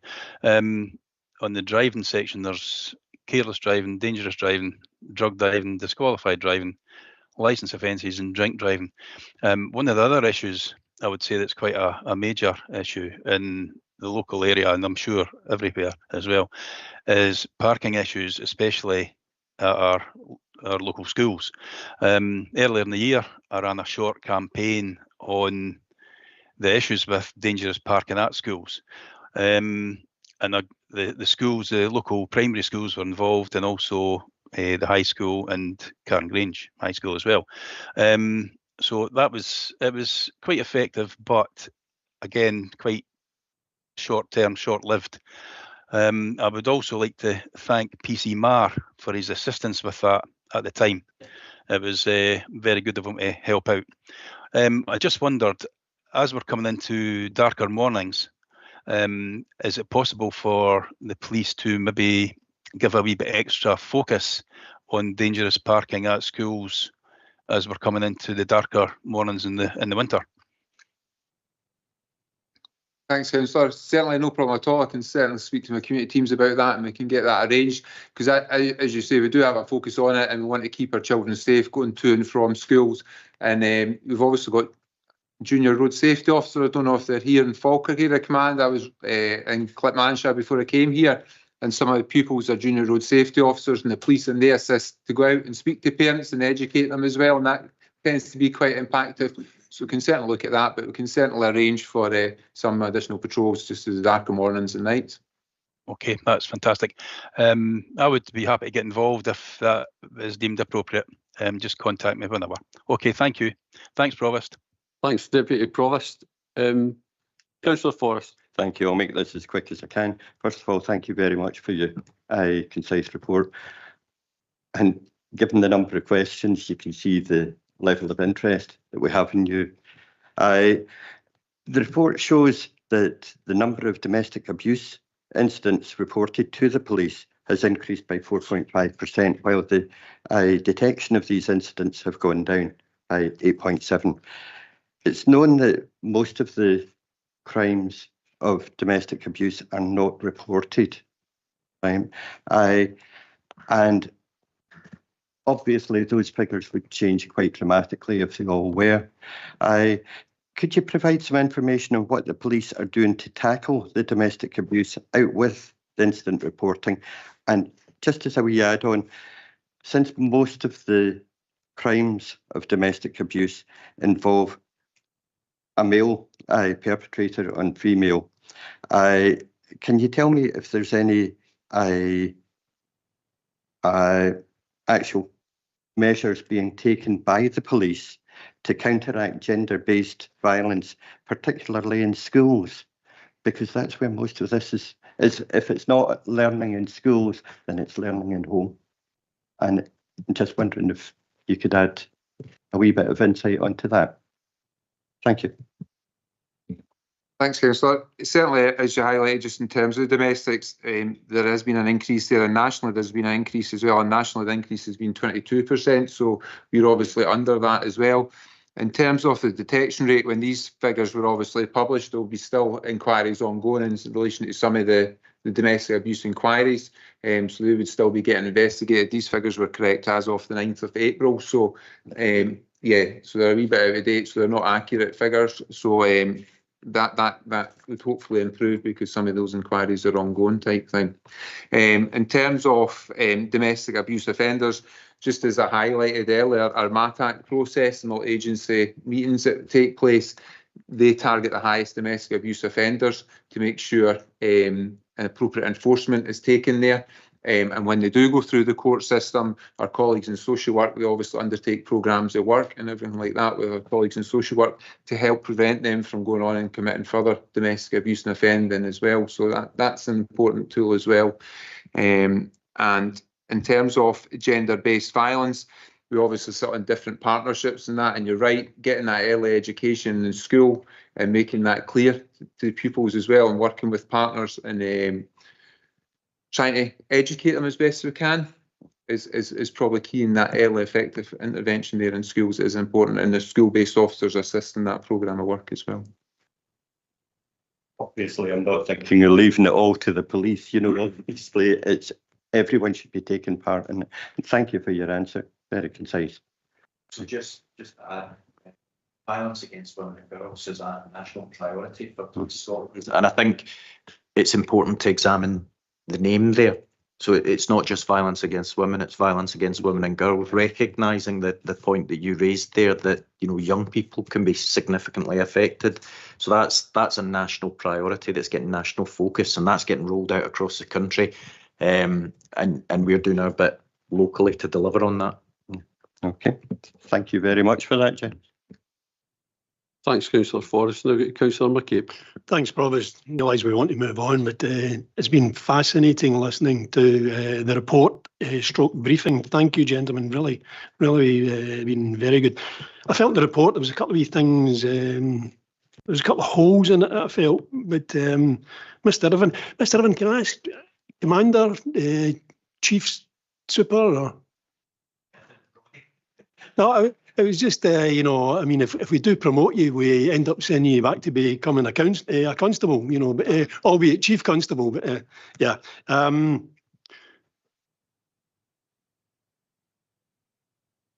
Alec had mentioned, you know, Lapworth, and yourself had mentioned how you like to almost be seen to, well, you can be displacing crime and stuff like that. The perfect example is Lapworth. I'm sure it'll be backed up with Councillor Kelly.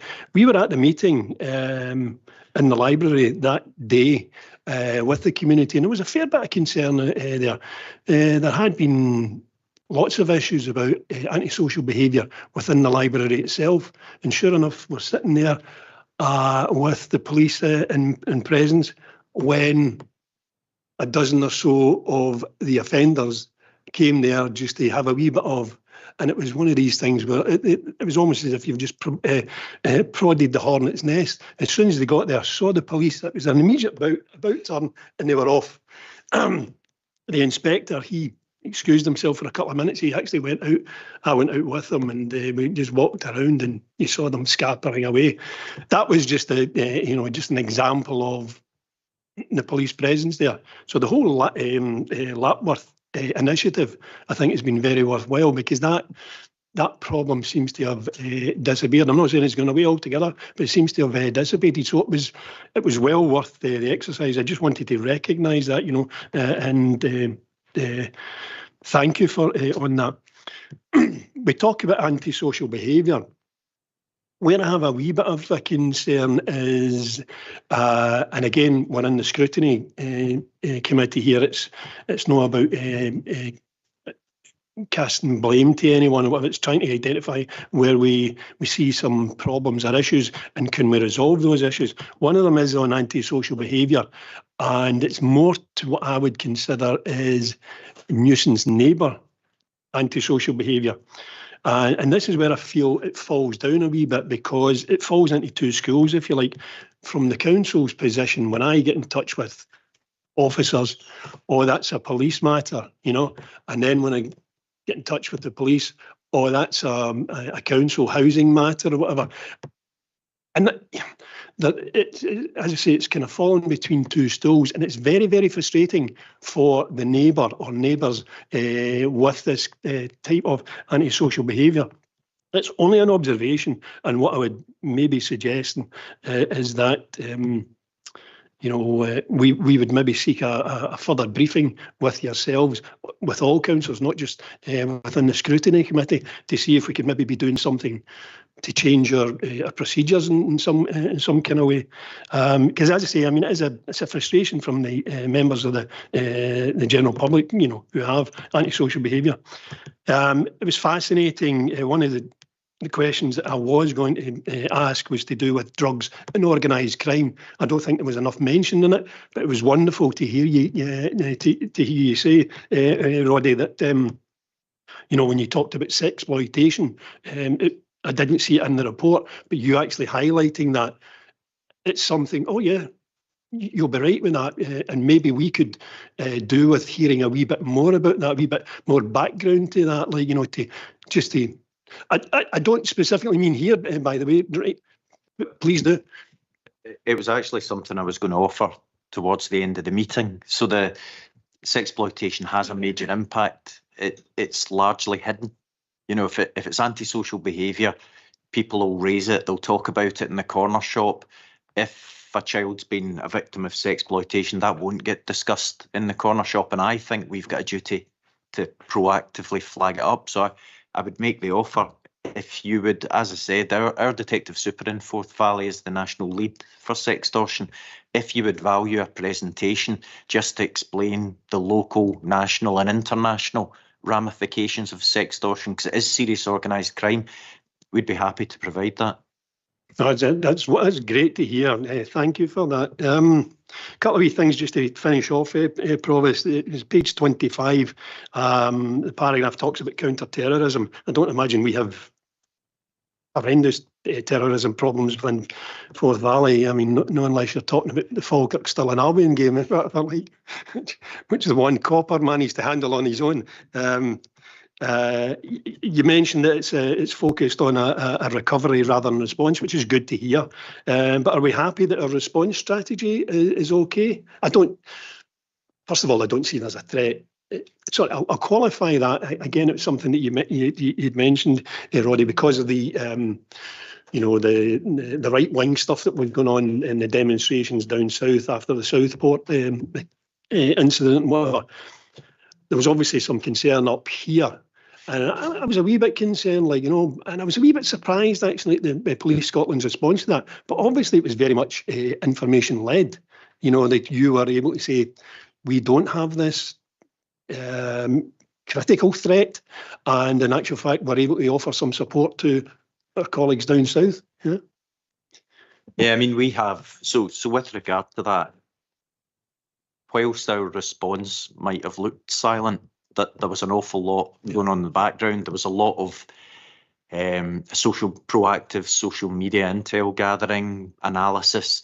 We had the national structures, and that was what we called Operation Yvette. That was a specific response to what we might experience in Scotland based on England and Northern Ireland. But we have, sort of day and daily, we have counter-terrorism structures within the division, and you're right, that there isn't a significant threat here. But we have local Forth Valley structures that feed into the regional structures, which feed into the national structures. So it is something, we're definitely not complacent about it, and we have structures in place.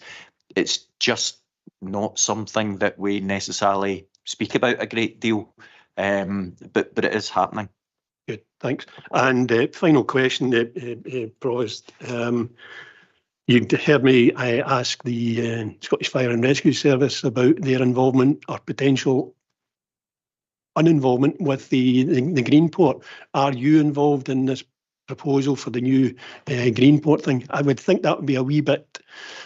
I mean, I'm thinking on resourcing and whatever that may be required around about there. It almost becomes a custom-free zone, and are there issues that you may have? Are you involved in discussions with the Greenport body? No, I'm not aware either. I'm not involved in any discussions in terms of that at the moment. Well, that's great. I'll take that up with the council. Thanks very much, gentlemen. Good report, but even better was the opening remarks. I thoroughly appreciated them. Thank you. Thanks very much, Councillor McCabe. First of all, I'd just like to say it is one of the best reports I've read for a long time, and for the police it's very detailed, and it shows you all the areas where police are busy, and sometimes people will say you can't get the police, you phone up, you can't get them, or they'll turn up 2 days later or something.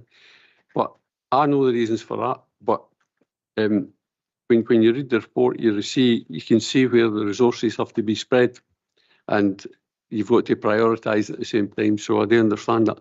And I'd just like to echo Councillor Kelly's comments on the way you've been tackling the drugs and making the drugs bust, and particularly that one at Cairn Works, that was basically down to the public reporting that smell of the cannabis, and it was a significant event. So I'll echo what you said earlier on, Chief Inspector, that it's all intelligence driven, and if people just pick up the phone, and a lot of people are still don't think Crime Stoppers is anonymous, but it is anonymous, and they should just pick up the phone. Every wee bit of intel adds to the bigger picture and drives that process forward. So if you want to make a difference, just pick up the phone. I think that was all, and I think I'd like to thank you for your open and frank discussion here today. I think everybody would agree with that. Councillor Kelly? I was just going to ask, Alec might not like this, but Roddy, can we keep a Falkirk commander in for a wee while longer than we have for the past 2 or 3? It would be great. No. Well, certainly, as far as I'm concerned, I've spoken to Alec and just made sure that he's got no plans to move on. So there will be a padlock applied if I can get hold of one. So I'll just go to Deputy Provost Balfour, then I'll go to portfolio holder Councillor Devine, and we'll close the debate. Deputy Provost Balfour. Thanks, Provost. It's a very, very quick one. Just for Councillor Flynn, they mentioned earlier about driving training for youngsters. Once they've passed their test, the Institute of Advanced Motorists, they can do advanced driving training. But I think they've got to have passed their test for a year, but it's very worth doing, and it's very affordable because you're basically just giving a wee donation to the handler, if you like, the observer, to cover their costs, for fuel type thing. But that's it. So that's the Institute of Advanced Motorists, very affordable and well worth doing. Thanks, Provost. Thanks very much, Deputy Provost Balfour. Now go to Councillor Devine, and it was remiss of me not to come to you in the first place on the fire report, Councillor Devine. So if you've got anything to say in the fire report, feel free to say it as well. But over to you. Thank you, Provost. I just wanted to pass on my thanks, really, for both reports. Very detailed, and all the questions were great from the other councillors. Sorry, I'm actually sporting an ear infection, so if I'm shouting, please tell me not to shout. Yeah, a couple of things that I just wanted to touch on is obviously, and I know it's been mentioned quite a few times here today, both on domestic abuse, sextortion, and the victim survivor feedback. I think they're absolutely key, and I would actually welcome that briefing around sextortion for the rest of the councillors as well. One thing that I've noticed since becoming a councillor is the lack of online safety for us guys as councillors.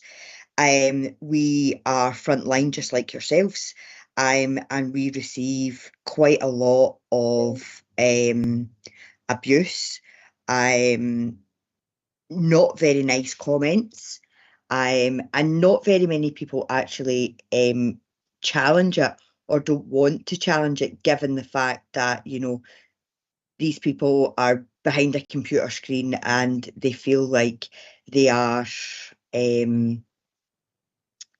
like it's not affecting people, or, you know, it's not having an impact. We're all human beings, and no one should be able to, you know, put up with that level of abuse. And also the online bullying within schools, as Councillor Binney brought up earlier on, is really, really key. And I'm coming from that approach as a mum, who, you know, it's a worry and concern about the rise of it. So it would be good to get that report back from the school-based officers around kind of what they are doing, how they tackle it, and any kind of data that they have around it about how it's been reported, what prevention work they're doing round about it. I think would go a long way, just to make sure that we're informed. So when we've got people coming to our surgeries, or bringing it up online, that we have the best available information to be passing on to the community. And just wanted to touch on the victim support feedback. How is that going to be used nationally, and then applied locally in order to inform, like, how you go about your work, how you treat victims, how they're supported, etc. And how is it going to be used to maybe change, if required, any way that you're actually dealing with victims? The fire stuff I'll take up with them directly, if you don't mind, Provost. And the only other thing I wanted to bring up is I would love to see body cams in Falkirk area, and all police across the whole of Scotland. So I would really welcome that approach as well. That's it, thanks. Thanks very much, Councillor Devine. Any response? Thanks, Councillor. Just in relation to the online abuse, we can certainly get a briefing circulated in relation to some advice, so that will be straightforward enough. I can arrange for that to be done. And in terms of the victim feedback, as the Commander mentioned earlier, that will obviously get fed into our national team, and it will get fed down to divisions where it's relevant, and it will shape and change processes. As we've already discussed, the trauma-informed training and stuff like that. Aspects like that will change, and they will bring forward in the future based on the feedback from victims to improve the services and to lessen the further trauma on victims. Okay, thanks very much. I'd just like to thank Divisional Commander Irvine and Local Commander Hattrick for their contributions today, and we'll just go to Mr. Perry to sum up. Thanks, Provost. Just the same as with the previous report, I think the intention of the committee is to note the report, but it has asked for a couple of follow-up actions, which we can liaise with yourselves on. I've got a couple of notes on, excuse me. So the school-based officers, which is information on just online abuse, and I think you said you go back and get some information from school-based officers. There was also antisocial behaviour statistics broken down by ward level, which I think you were able to provide. And there was discussion at the end of potential briefings, and maybe worth just taking this away and just having a look at what kind of briefings you could arrange for all members. Because you mentioned antisocial behaviour and sextortion, whether that could be combined if they sit together in one session. And then the final one was providing. Councillor Devine asked for it, but we could circulate it to all members on online briefing for online abuse.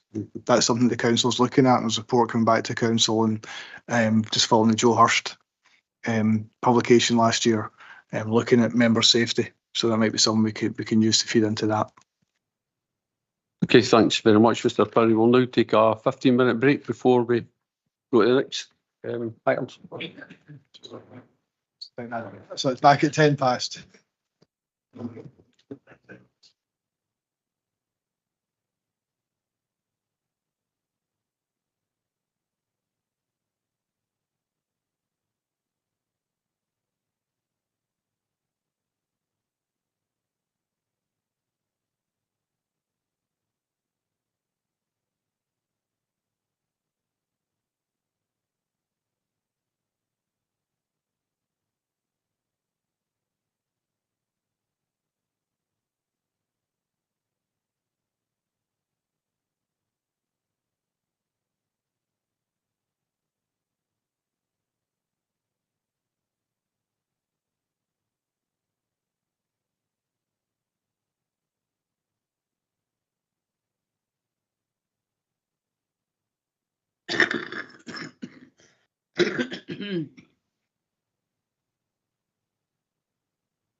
Well, welcome back, everyone.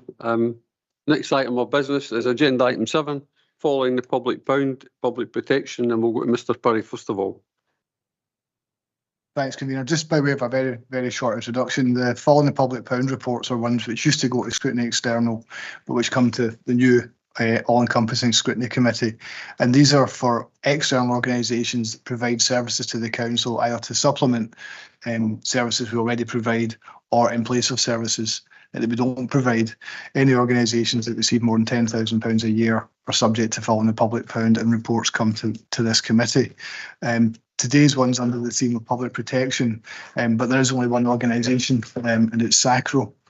So I think with that slight introduction, just pass over to Sarah Lacey and Laura Lowry that will take you through the monitoring officer report very briefly, and then open to questions. Okay, Sarah, Laura. Hi, Provost, and hi, good afternoon to all. I'd just like to introduce you all to Laura Lowry. So Laura is a locality manager within Children and Families Social Work. Laura has been in her new role just for a few months now, so many of you wouldn't have had the opportunity to have met with Laura to date. But I'm going to hand over to Laura just to do that brief introduction that Brian proposed there, Provost. Thank you. Over to you, Laura. Laura. Thank you, Sarah. Thank you, everybody. I would like to present the report that I prepared around SACRO. I won't go through the full report, but I'll highlight some key areas and reflections from the past financial year of practice, and would welcome any questions at the end of my presentation.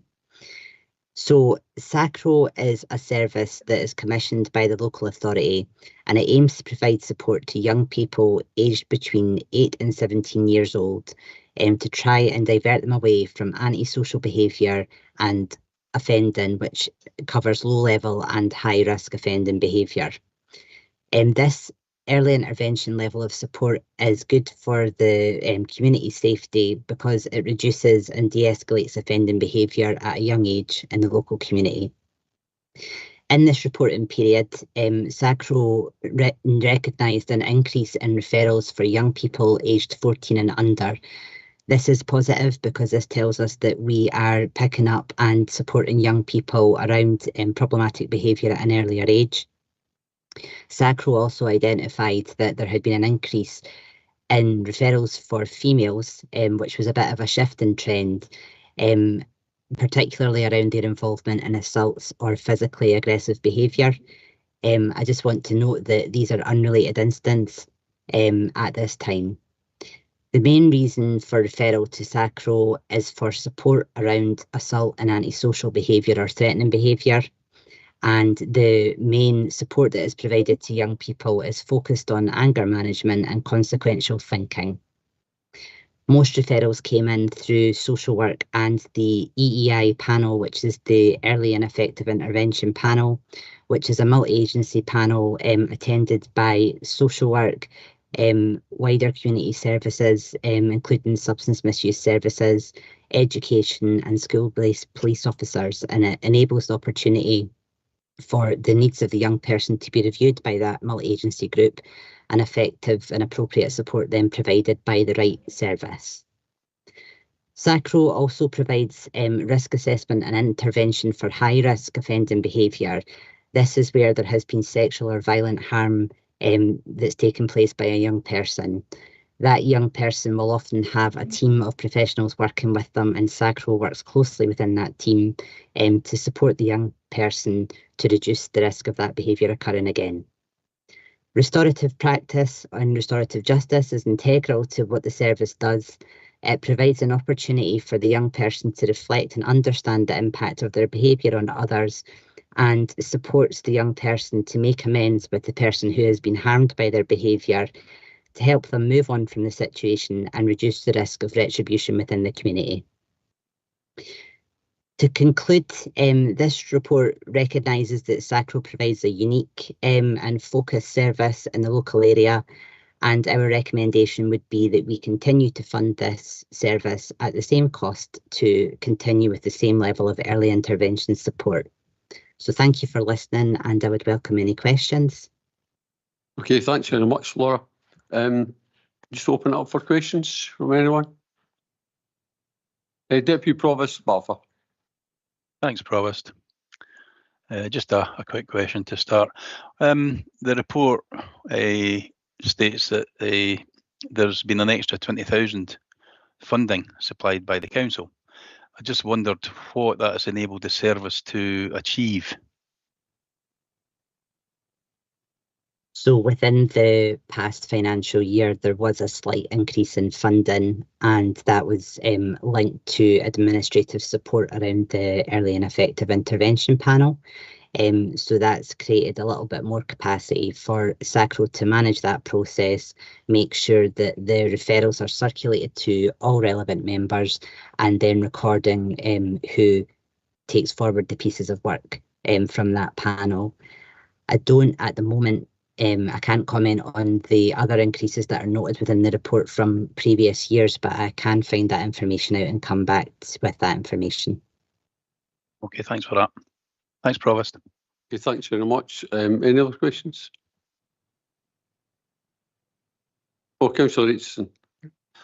Thanks, Provost. Thank you, Laura, for giving an update on the report, and welcome to the service, your new role.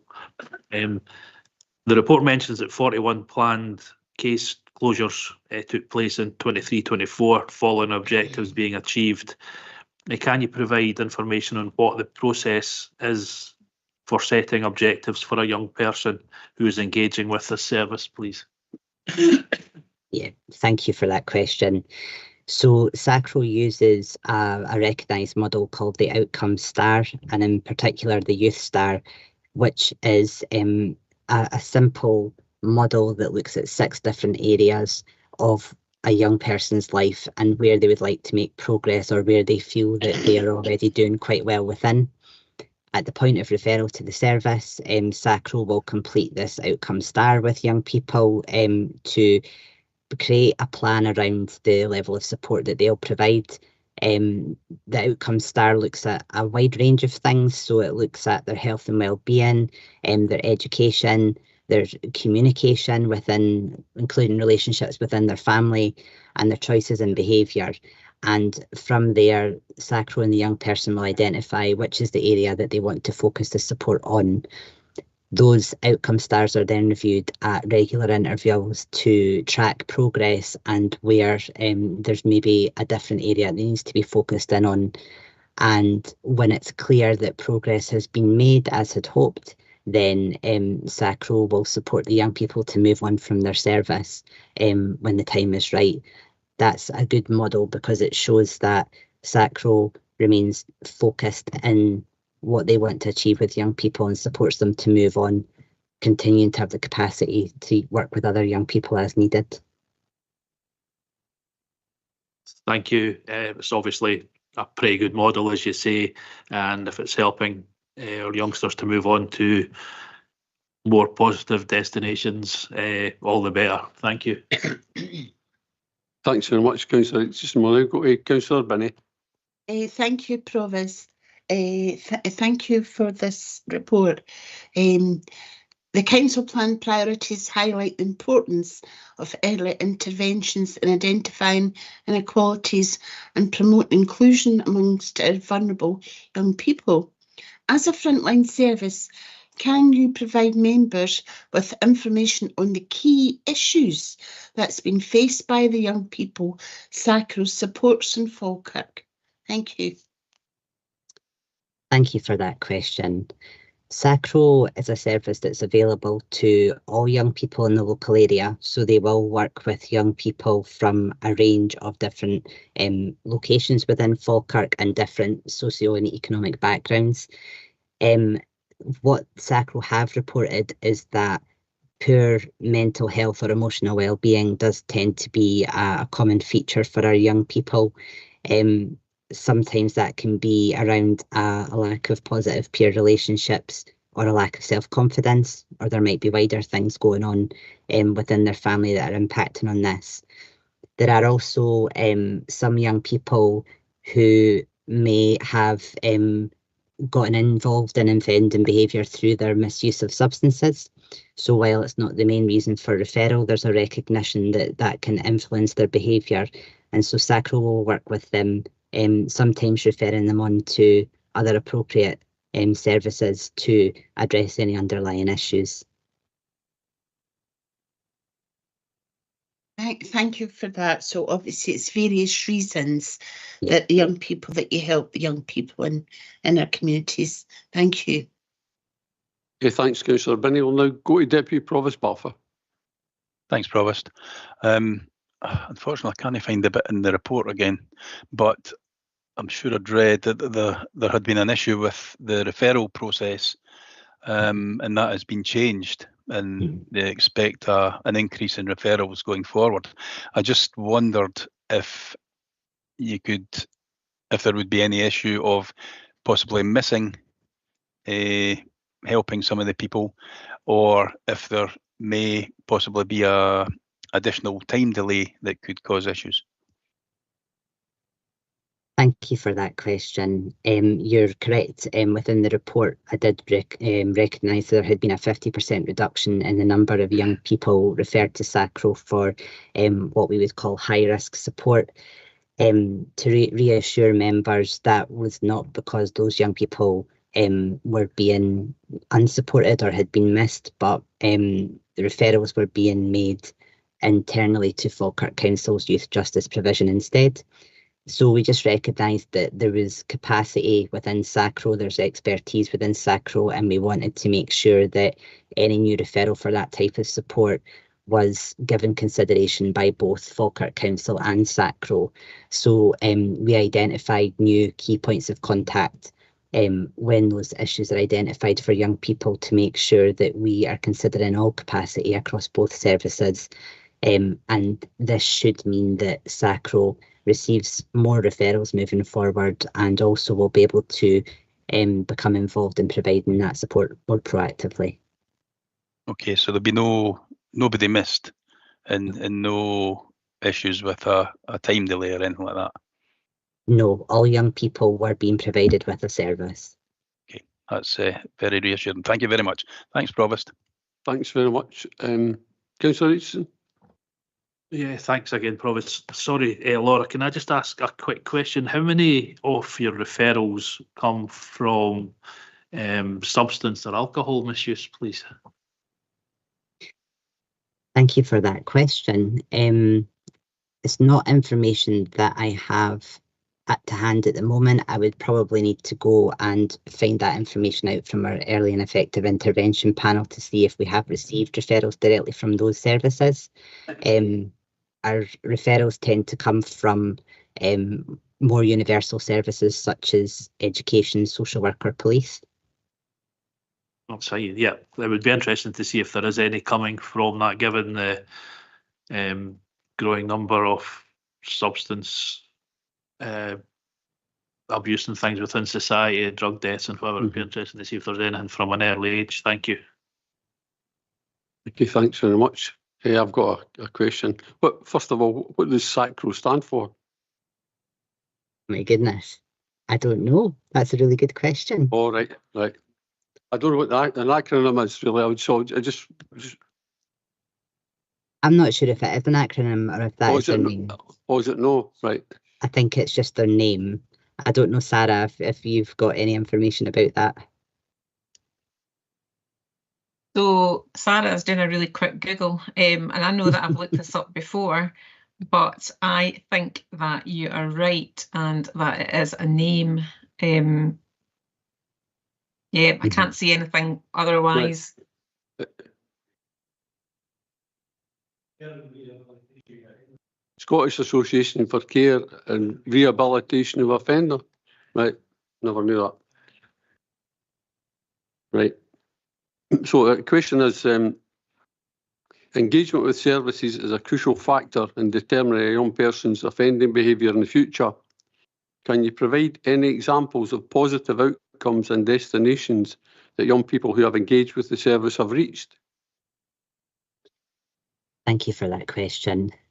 SACRO will record planned closures, which is always a positive outcome because that indicates that the focus of the work has been successfully completed. SACRO will then end their involvement with the young person and wouldn't have any further insight into their longer term outcomes. And it's not something that is currently tracked by the service. But what I would highlight is that SACRO has very few re-referrals to the service, which again is a positive indicator because it tells us that once work has been completed with young people, we don't tend to see those young people returning for support in similar areas again to SACRO. Okay. Any other questions? No. I'll just go to Mr. Perry to summarise where we are. Thanks, Convener. I think generally, again, the committee is content to note the report. There was a couple of small follow-up actions, and we'll get in touch with Laura about these. Didn't quite catch the first one. The second one is just about providing information on the number of referrals that come from alcohol or drug misuse. So I think otherwise, committee content to note the report. We're content to note the report. Agreed? Agreed. Okay, thank you. Thanks very much, Laura. I hope you enjoyed your first scrutiny meeting. And thanks, Sarah, for coming along. So we'll now move on to the next item, which is agenda item 8, following the public bound, Falkirk Towns Limited and Safer Streets Initiative taxi marshals, and it's pages 78 to 99 on your agenda papers, and I believe it's Mr. McGuinness. Thank you, Provost. The report in front of you provides information under the following public pound arrangements for the period 1st of April 2023 to 31st of March 2024 for Falkirk Towns Limited and the Safer Streets Initiative. Scrutiny is asked to note the combined report for both Falkirk Town and Safer Street Initiative. Both reports are contained within Appendix 1 and 2, and to acknowledge the progress made by Falkirk Towns Limited in its objectives. Falkirk Towns Limited is a business improvement district, otherwise known as a BID. It provides town centre management services across the council on behalf of the council across the town centre of Falkirk. The BID is in its 17th year. It has, in its 4th term, it represents 660 businesses across the Falkirk town area. They receive funding from an additional levy on their rates, which brings in approximately, well, just over £600,000 to help the BID carry out its duties across the Falkirk town area. These duties range, and it's contained within Appendix A, clean and green initiatives to make sure that the town is as welcoming and vibrant as possible. Marketing and sales events. It runs a number of events throughout the year with various different partners.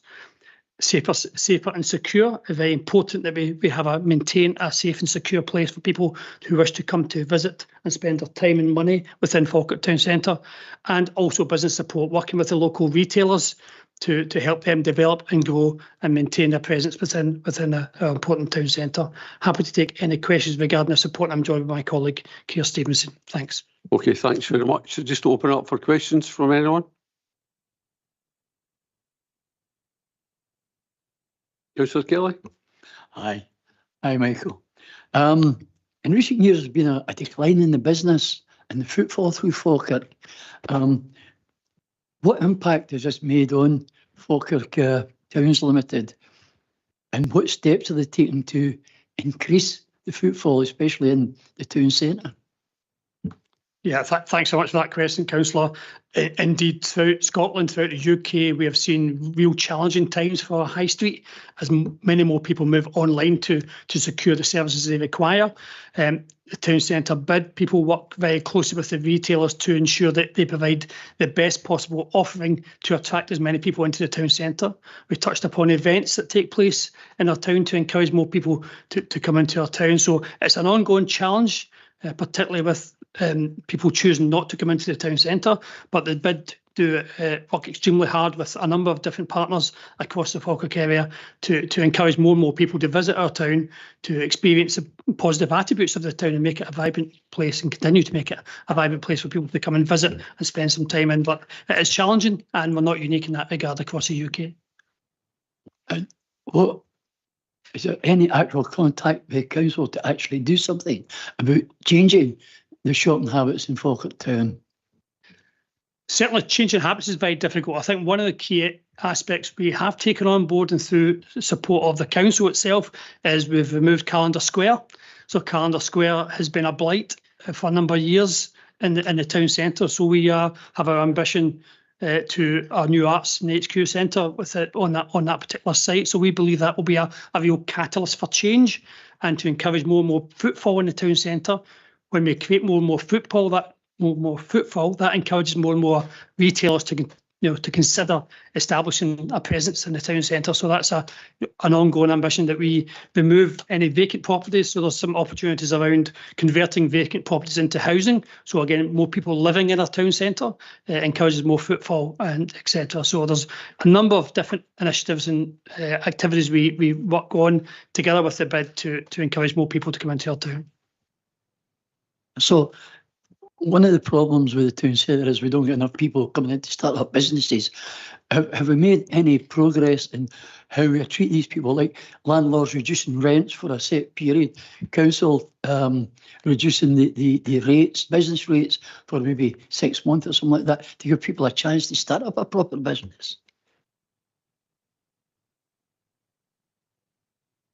Thank you. Yes, we have a group of officers known as Business Gateway, who spend quite a bit of time working with the various different retailers, particularly new start businesses who are wishing to come into the town, to look at how they're setting up their business, how to make sure their business is going to be financially sustainable, to look at their offering, to look at any negotiations they could have with their landlord and with our risk department. But yeah, there's a number of different interventions we have working with retailers, and then particularly startups who wish to come and present themselves into the town and support them. Okay, thanks for that, Michael. Okay, thanks, Councillor Kelly. We're going to go to Councillor Binney. Thank you, Provost. I have to say, I'm in the town quite a lot actually, and I patronise quite a lot of the shops and things like that, and I do see how hard the bid works to attract footfall to the town centre. It's a great town centre, as a matter of fact. It's got lovely sort of little specialised shops, lots of beauticians, lots of coffee houses and things like that. And we should really talk up the town centre. I think that's important, because sometimes there is a bit negativity out there in the communities, and we can't have that.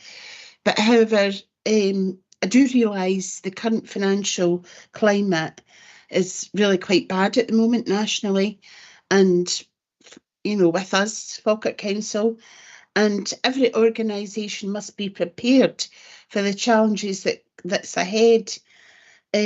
So what I would like to ask is, I do realise a lot of the initiatives the bid has already taken, and that's really, really positive. But what steps is the organisation taking to source external funding? I mean, have we looked at different initiatives like sponsorship, advertising? We've got huge amounts of big industry in the Falkirk Council area, and I'm just wondering what, we're going to have the Greenport as well, what input they can have to our town centre, to market and boost footfall in the town centre. So has these initiatives ever been looked at? Sometimes we need to look out the box, not do the same old, but do some new, because, as I say, funding in future is going to be very challenging. Thank you. Yes, to you, Provost. Indeed, there are a number of initiatives the main board are exploring. I'll maybe pass to my colleague, Kirsten, who sits on the board on a regular basis, to understand some of the aspects you've mentioned there, Councillor Binney. Thank you. Yes, thanks for the question, Councillor Binney. So it's a big part of what business improvement districts should do.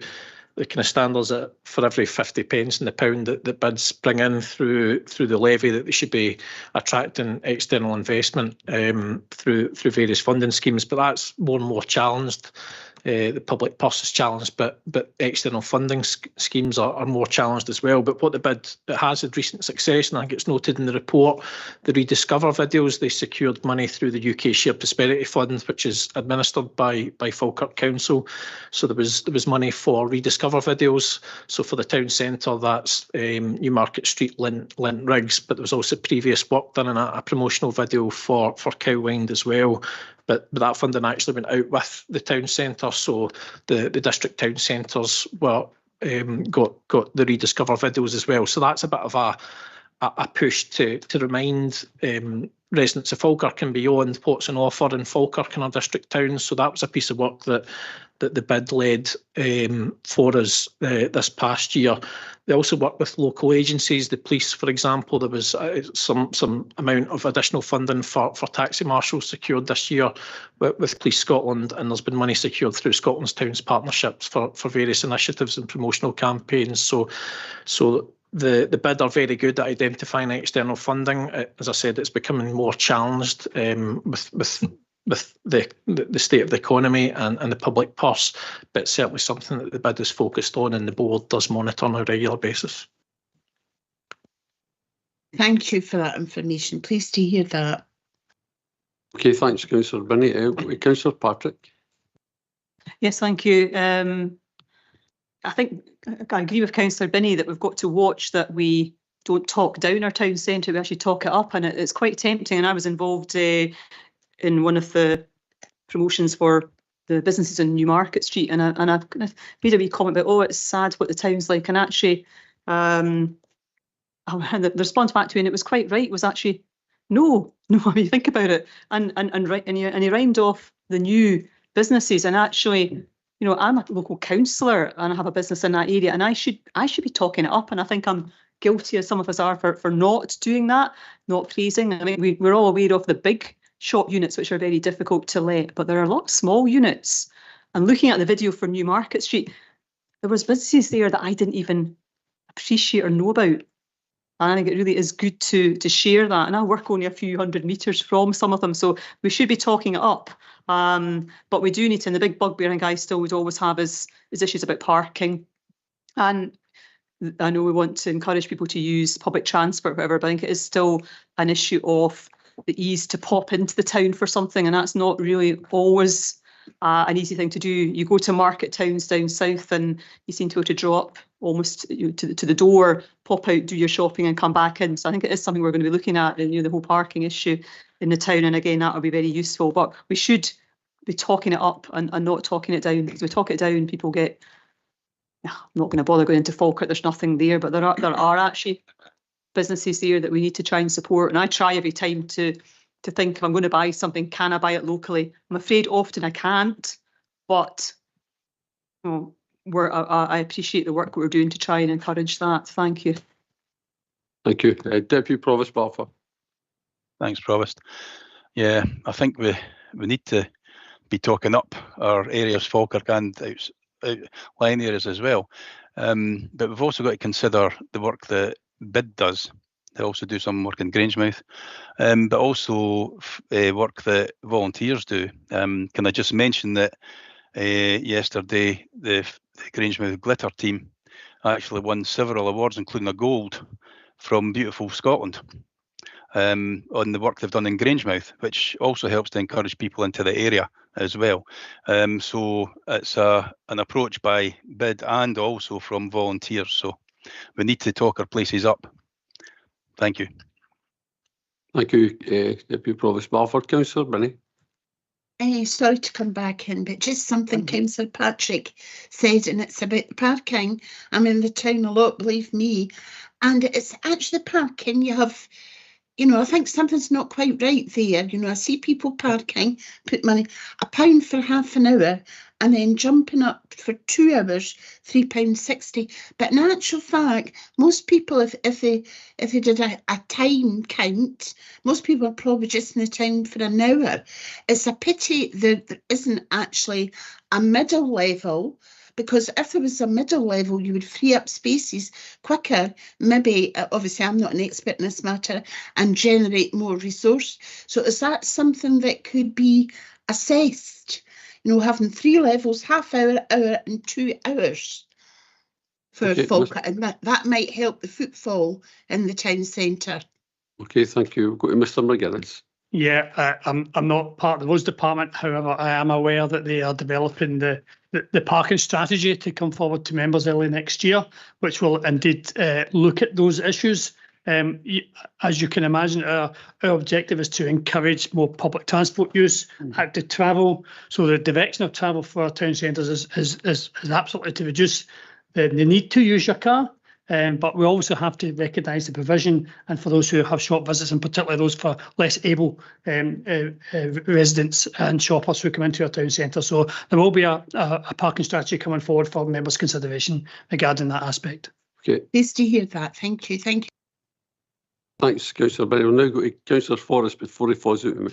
I was going to say, thanks, convener. I have been director of a bid, and I've also been levy payer. It's not always easy, the amount of money that you've got to pay out as a levy, but it does pay dividends. I think all of the previous people have said you've got to top Falkirk up, and you really have. The financial implications are, way beyond what most people will realise. Not only have we the levy to pay, but that levy will be reducing over the next 5 years, I believe. Yeah. Now, I think it's very important that we maximise the amount of money, or maximise the amount of effect that the bid is seen to give to its levy payers. Some of the ones that I was involved in was a lottery where all levy holders got a book of tickets. Every £10 that someone spent, they got a ticket, put into a draw, and there were 3 prizes, which were well advertised, and that I found was really good. The other thing that you mentioned it earlier, the video of the area. One of the things that the bid in that area did was subsidise the video, a personal video of each of the small businesses round about. It cost me something like £180. Very, very good value, and it really brought in people. It also made the bid area, it had a higher profile. There was the bid zone video, and then you could click on and see what all the others had, and that was fantastic. We also did signposting of this way to such and such, and that improved. But over the next 5-year term, the costs will be decreasing. And how are you planning on trying to make that up? Because finance is really important. Yep, thanks, Councillor Forrest. So the bid, I think, in year 3 of the current 5-year term, so it'll be coming up for reballot in around 2 years' time. So that will be something the board of Falkirk Towns Limited would need to consider as the catchment area. So the catchment area is fixed, as you'll know, for the 5-year term of the bid, as is the percentage of rateable value that they can charge as a levy. So that would be something the board would need to consider, what their operating costs are, and whether they want to extend that area. Now, that's not me saying they should do that, but that's something the board could consider. They could widen the area, as other bids have done, when they come to the reballot, and then it would be up to the levy payers to decide whether they agree to that and vote yes or no. So that's one option for the bid. They could look at the percentage they collect in terms of the levy, but they want to be fair, obviously, and they want to do not take too much off the businesses, because it's hard for businesses at the moment. We'll all know But your original point about providing that value, so there's so much the bid can do in return for the income they generate through the levy to the businesses, and it is key to let those businesses know what's on offer to them and what support they can provide. And some of the statistics within the report outline that. And I think we talk about footfall a lot, and footfall's great, but actually there's some spend figures in there. So people are coming into the town, but they need to be spending money in our local businesses as well. And the bid are getting better at that in the data. So I think it was 84% of those that came to the Battle of Falkirk event spent more than £10, and there was significant spend through the Golden Ticket campaign that the bid ran as well. So it's very important to get those messages across. And there's external funding as well as the other aspects. It's looking at the rules around the bid as it comes into the reballot period, the bid area, the percentage collection of the levy, but also external funding and looking at income generation opportunities. The bid are, as Michael mentioned, there's a big focus on events delivery, but they don't take, there's no charge through that. That's all done free of charge. So there's an element that the bid probably have to look at the income generation they create as well as the external funding as well. So whether there's aspects of the work that they do that they could monetise, again, that would be something that is part of their business plan as they look to the reballot for the next 5-year period. So there's a lot of things that the board need to consider going into this new 5-year term. Thank you for that. The catchment area is the big thing, because if you go too far outside the town centre, the levy payers don't feel that they're getting the same bang for their buck. Thank you for that. And it's been a really good job, especially this year, the market, the dinosaurs, etc. It's attracted a lot of people, and well done. Thank you. Thanks very much, Councillor Forrest. Councillor Kelly? Aye. Can I ask, what are we doing to drive? We've got thousands of people coming in to see the Kelpies and up to the wheel. How do we drive these people into the town? Do we have any strategies for them? Yeah, I suppose the big one you'll be aware of, and Michael mentioned, is the new arts centre in Town Hall. So that would be a real anchor facility as part of the Falkirk growth deal. There's the revitalisation of Grahamston Station as well, and active travel routes that we're looking at as part of the growth deal and other initiatives that colleagues are taking forward.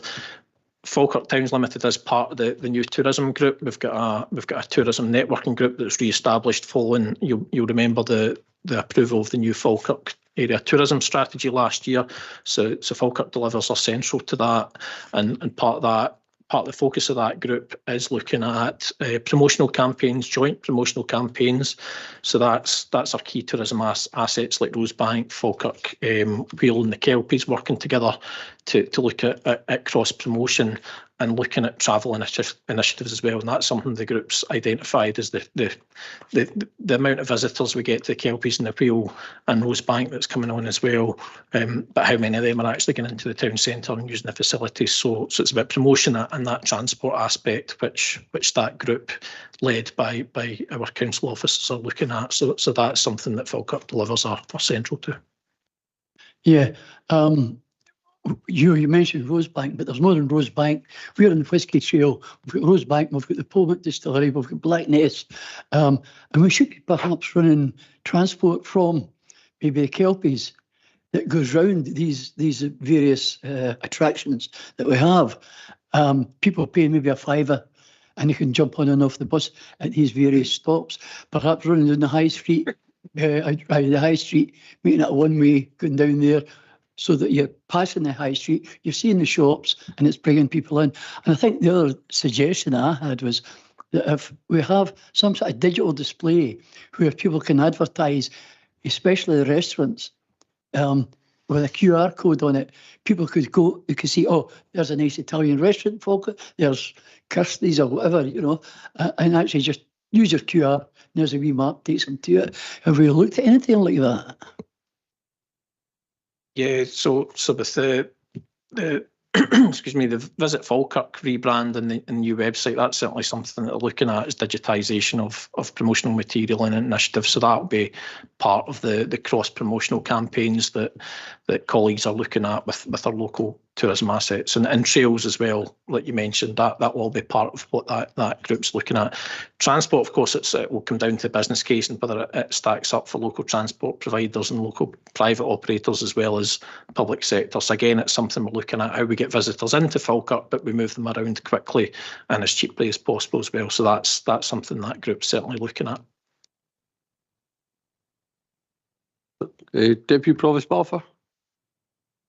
Thanks, Provost. It's just a bit of info I'm afraid I'm going to have to leave at 1 o'clock, and I think Councillor Colley as well. We've got other things on, I'm afraid. Okay. Just to make you aware. Thank you. Thanks very much. I just wanted to ask a question. The taxi marshalling service is a great service. I think it goes without saying that many people have been helped. It's beneficial. So just on in Falkirk, we talk about flowers and stuff like that being good for well-being. And you go into Falkirk, used to get awards for Falkirk in Bloom and stuff like that. I know the flower budget was cut, but it's Lower Market Street when you have these flower beds. Is it not possible to maybe have local businesses sponsor these beds or something so we could? The reason I'm saying that is down at the Bainford Ward Memorial, local businesses sponsored the flower beds. So I just thought, is it possible that they might sponsor? They could get a wee plaque that says sponsored by, just so we could bring some colour into the area, because it is good for mental health and well-being. And as I say, we used to get good awards for it. So I just wondered if there's been any thoughts along these lines. Yep, thanks, Chair. So Falkirk Delivers have recently actually put a call out on social media looking for volunteers. It happens in a lot of our towns and villages, as members will be aware, where there's volunteer groups come together to look at initiatives like that. So I think the response was around, I get a response about 42 people that were interested in volunteering to do that. So we had a meeting just last week with colleagues in planning and green space and grounds maintenance, looking at how the bid can take that forward. So we're looking at to start with a couple of planters. Some businesses are doing it kind of informally at the moment in the town centre, but we certainly want to formalise that and look at that. And my colleague Danny Thallon, the culture and green space manager, he's part of that and looking at whether we can support with some low level funding for that as well. Okay, I think another initiative that was pretty good was the Local History Society opening up the steeple so you can go up and see the prison cells up there that never knew existed, and it's attracting quite a number of people to come for a visit. So I'll just go to Mr. Perry to summarise where we are. Thanks, Convener. I think just again for this one, the committee are content to note the report. I think there was no follow-up actions. We're content to note the report. Agreed. Okay, thank you very much. So the final item.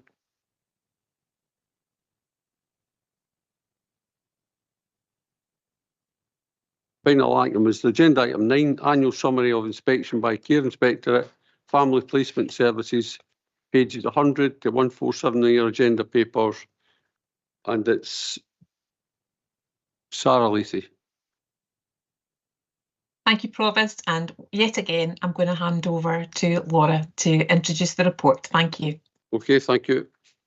Laura. Thank you, everybody. So today I would like to present the inspection report, which is an annual update on inspections that have taken place in children's social work services.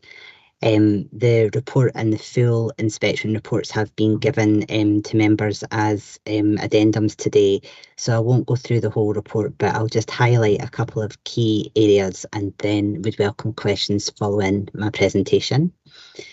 So the purpose of this inspection report is to provide an annual update on the inspections that have taken place in the past year, which were a combined inspection for our fostering, adoption and supported carer service. This was the service's first inspection under the new Care Inspectorate Quality Assurance Framework and took place over a 4-week period between January and February 2024. The services were graded consistently, and there was grades given as being good in some areas and adequate in others, and the overall grade that the service received was adequate. Strengths were highlighted by the Care Inspectorate around the support provided directly to young people, and it was noted that young people were experiencing compassionate and loving care, had been able to maintain good relationships with their family members, including siblings and those who were important to them, were able to achieve their goals and felt a sense of belonging in their care placement. Areas for improvement focused around the implementation of robust quality assurance systems and processed, and the improvement areas were related more to overall planning and leadership within the service. Since the inspection has taken place, a number of improvements have already been implemented. This includes a general tracking system for all statutory checks that are required to take place, a planner for all panels to ensure that foster carers and other carers are reviewed within expected timescales. The referral forms for children have been updated to ensure that relevant information around their own needs, risk assessments and safe care practices are recorded effectively at the point of a referral being made. And there's now a quality assurance process where management will oversee those referrals and make sure that they meet the standards that are required. Since the inspection, there's also been an opportunity to engage with our foster carer community to reflect on the inspection findings. This has been really positively received through an open forum, and the foster carers have given their own feedback and perspective on what could change positively moving forward. So any developments that have taken place since have been fully informed by our carer community. And we are continuing to draw up a proposal around our ongoing engagement plan with our carers, recognising that we want to shape services with those who receive support from us. That's my kind of summary of the key points of this report. So now I would welcome any questions that you might have. Okay, thanks very much, Laura. I'll just open up for questions. Councillor Forrest. Hi, Laura. Thanks. Can you tell us or demonstrate how the family placement services support children and young people with additional special needs or support needs, sorry. Is there a robust screening process for evaluating a caregiver's suitability for looking after that young person with their needs, and vice versa? You know, the caring family gets support and information they require. Okay. Thank you. Thank you for that question. Yes, we do have carers who look after children with additional support needs, and we would follow the same process for all children when they are referred for a care placement. We gather as much information as we can about what is known about their care needs, and we then share that information with our carers to make an informed decision if they feel they're able to offer a placement to that child. We will always look at if a child has needs that a carer hasn't looked after a child with that need before, then we will look at what we can do to upskill that carer and feeling confident to manage that child's particular needs. We have a speech and language therapist located within the family placement service, and that's really helpful in terms of being able to get support from an early point and thinking about communication between the carer and child and making sure that the carer feels confident in their communication approach and has any additional support that they need there. And there are lots of different training courses that foster carers can access, so we would always look at what their individual needs are and support them to access training if that's appropriate. We also would encourage carers to speak to other foster carers who are experienced in looking after children with additional support needs, to share their own experience and learning. And we have regular support groups that are facilitated by a family placement service that encourages that discussion for carers to be involved in. Thank you for that. That's good to know. I take it that a foster carer will also have a named person within the service where they can contact should they really require extra help. Yeah, thank you for that question. There is an allocated supervising social worker for every foster carer. So that is a social worker who will go and see the foster carer a minimum of once a month, but more frequently as required. And around the start of any new placement, the contact would be quite high to make sure that there's regular communication about how the placement is going, and if there are any additional support needs, it's responded to quickly. Sorry, thank you for that. I understand, you know, how much pressure social work are under, and I'm just wondering if there are sufficient staff available for the number of children that are there. I mean, for example, have we got enough full-time staff? Do we rely on locums, for example, or the equivalent of locums coming in to help? And is that in terms of foster carers or for children?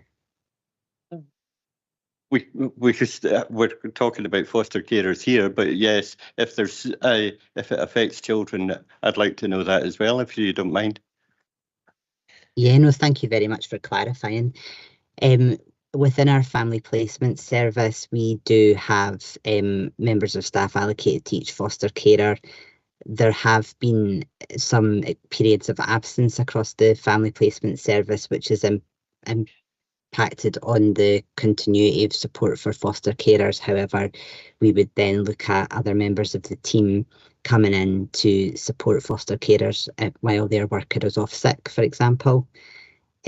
Similarly, within wider children's services, there have been instances of absence or people leaving the service and new members of staff joining. So children will have experienced some change in their social worker. However, we will always look to plan minimal disruption for children where we can. And we will work closely within the teams to look at who else knows the child and who can provide some interim support to continue the care plan for the child with minimal disruption where possible. Thank you very much for that. Thank you, convener. I might get back to you on a couple of things. Thank you. Thanks, Councillor Forrest. Councillor Barney. Thank you, Provost. Professional staff is key in supporting foster carers, as important also for the well-being of the child and the carer. But I do note, reading the report, page 10 notes there's been a lack of appropriate mechanisms for monitoring, supporting staff skills and development needs. The report outlines that a staff supervision agreement has been implemented, which appears to be followed regularly.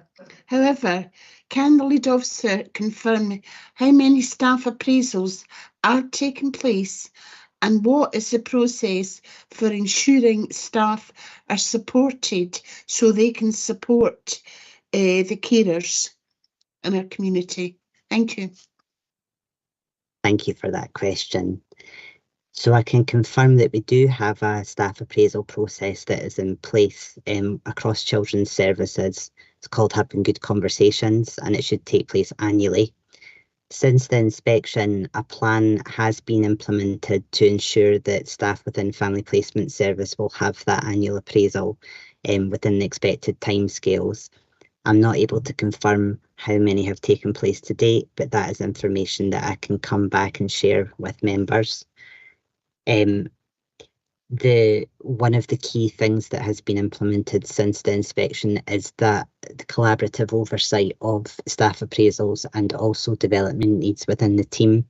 So there has been a development session with the team to reflect on the findings of the inspection and to inform the collective need for development moving forward. So from that, it has been identified that it would be helpful to undertake some training in specific areas for the whole team together. And those training opportunities are now being progressed with our workforce and development team.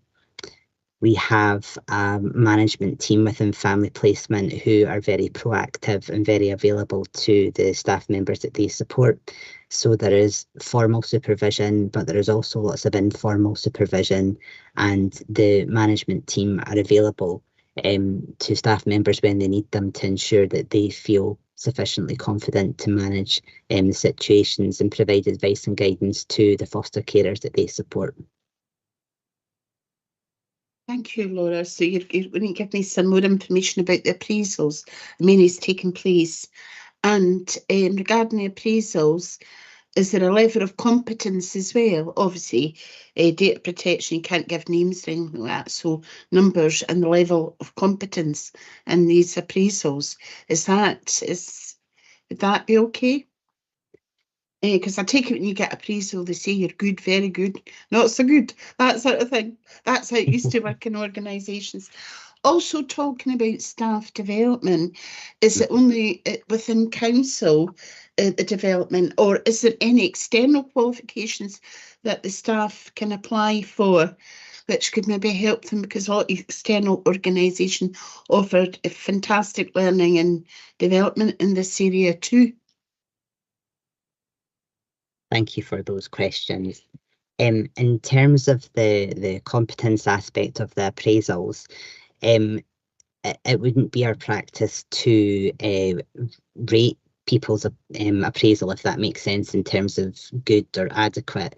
What we would use those appraisals to do is to discuss where things are going well, where somebody's area of strength is, and where their area of development would be.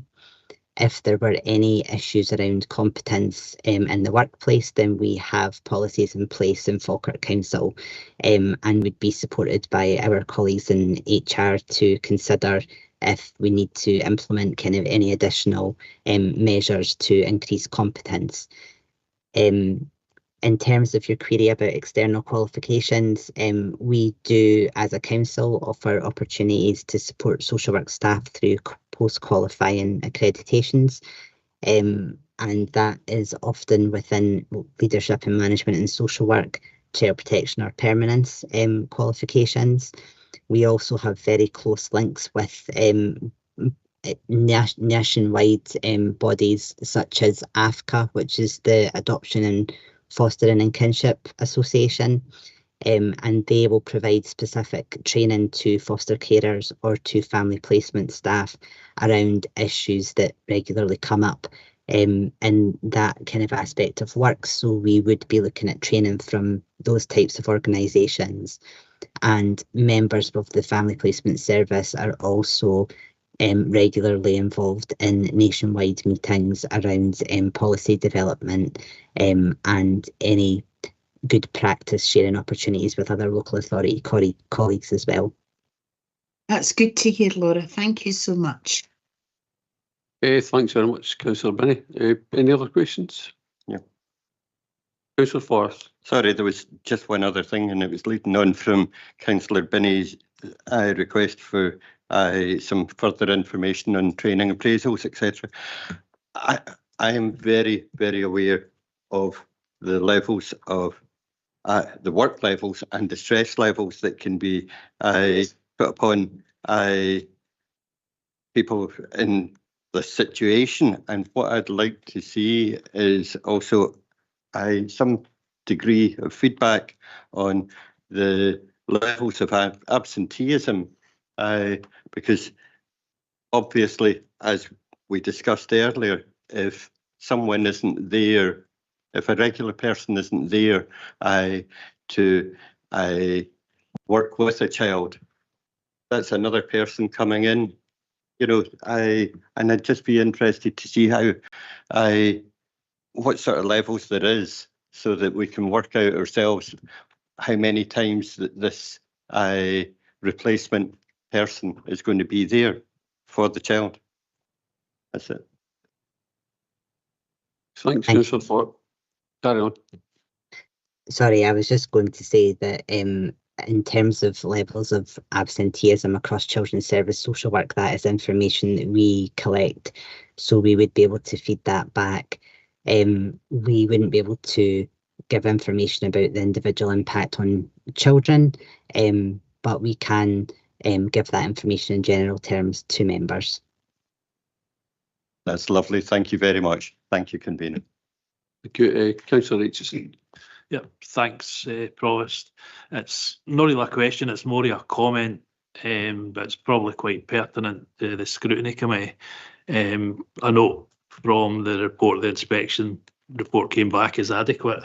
As Sarah knows, I've worked for many decades in social care, so I really wouldn't be happy with inadequate. But I think through scrutiny, if you hear for the report and questioning and hearing Laura's answers, I feel pretty confident that things have moved on since the inspection stage, and there's been a lot of good initiatives now being put in place, and I would certainly imagine your scores would rise drastically in the next inspection report. So I could really just say well done on that. Thank you. Thanks very much, Councillor Richardson. That was going to be my question. The categories that are adequate, how do we move them forward? But as you said, I think Laura sort of explained how that's going to happen. It's going to be a progressive. So over the next 6 months to a year or so, I would expect we'll see a change in these categories, moving from adequate to good. Any other questions? No. We'll just go to Mr. Perry to summarise. Thanks, Boris. Again, I think the committee are content to note the report. There was one follow-up action just on the information to do with the appraisal meetings, which Laura touched on, and we'll contact Laura afterwards just to get that information to members. Okay, thanks very much. Thanks, Laura, and thanks, Sarah. So that concludes the scrutiny meeting. I'd like to thank everybody for their attendance and for their contributions. Thank you. Thank you. Thanks.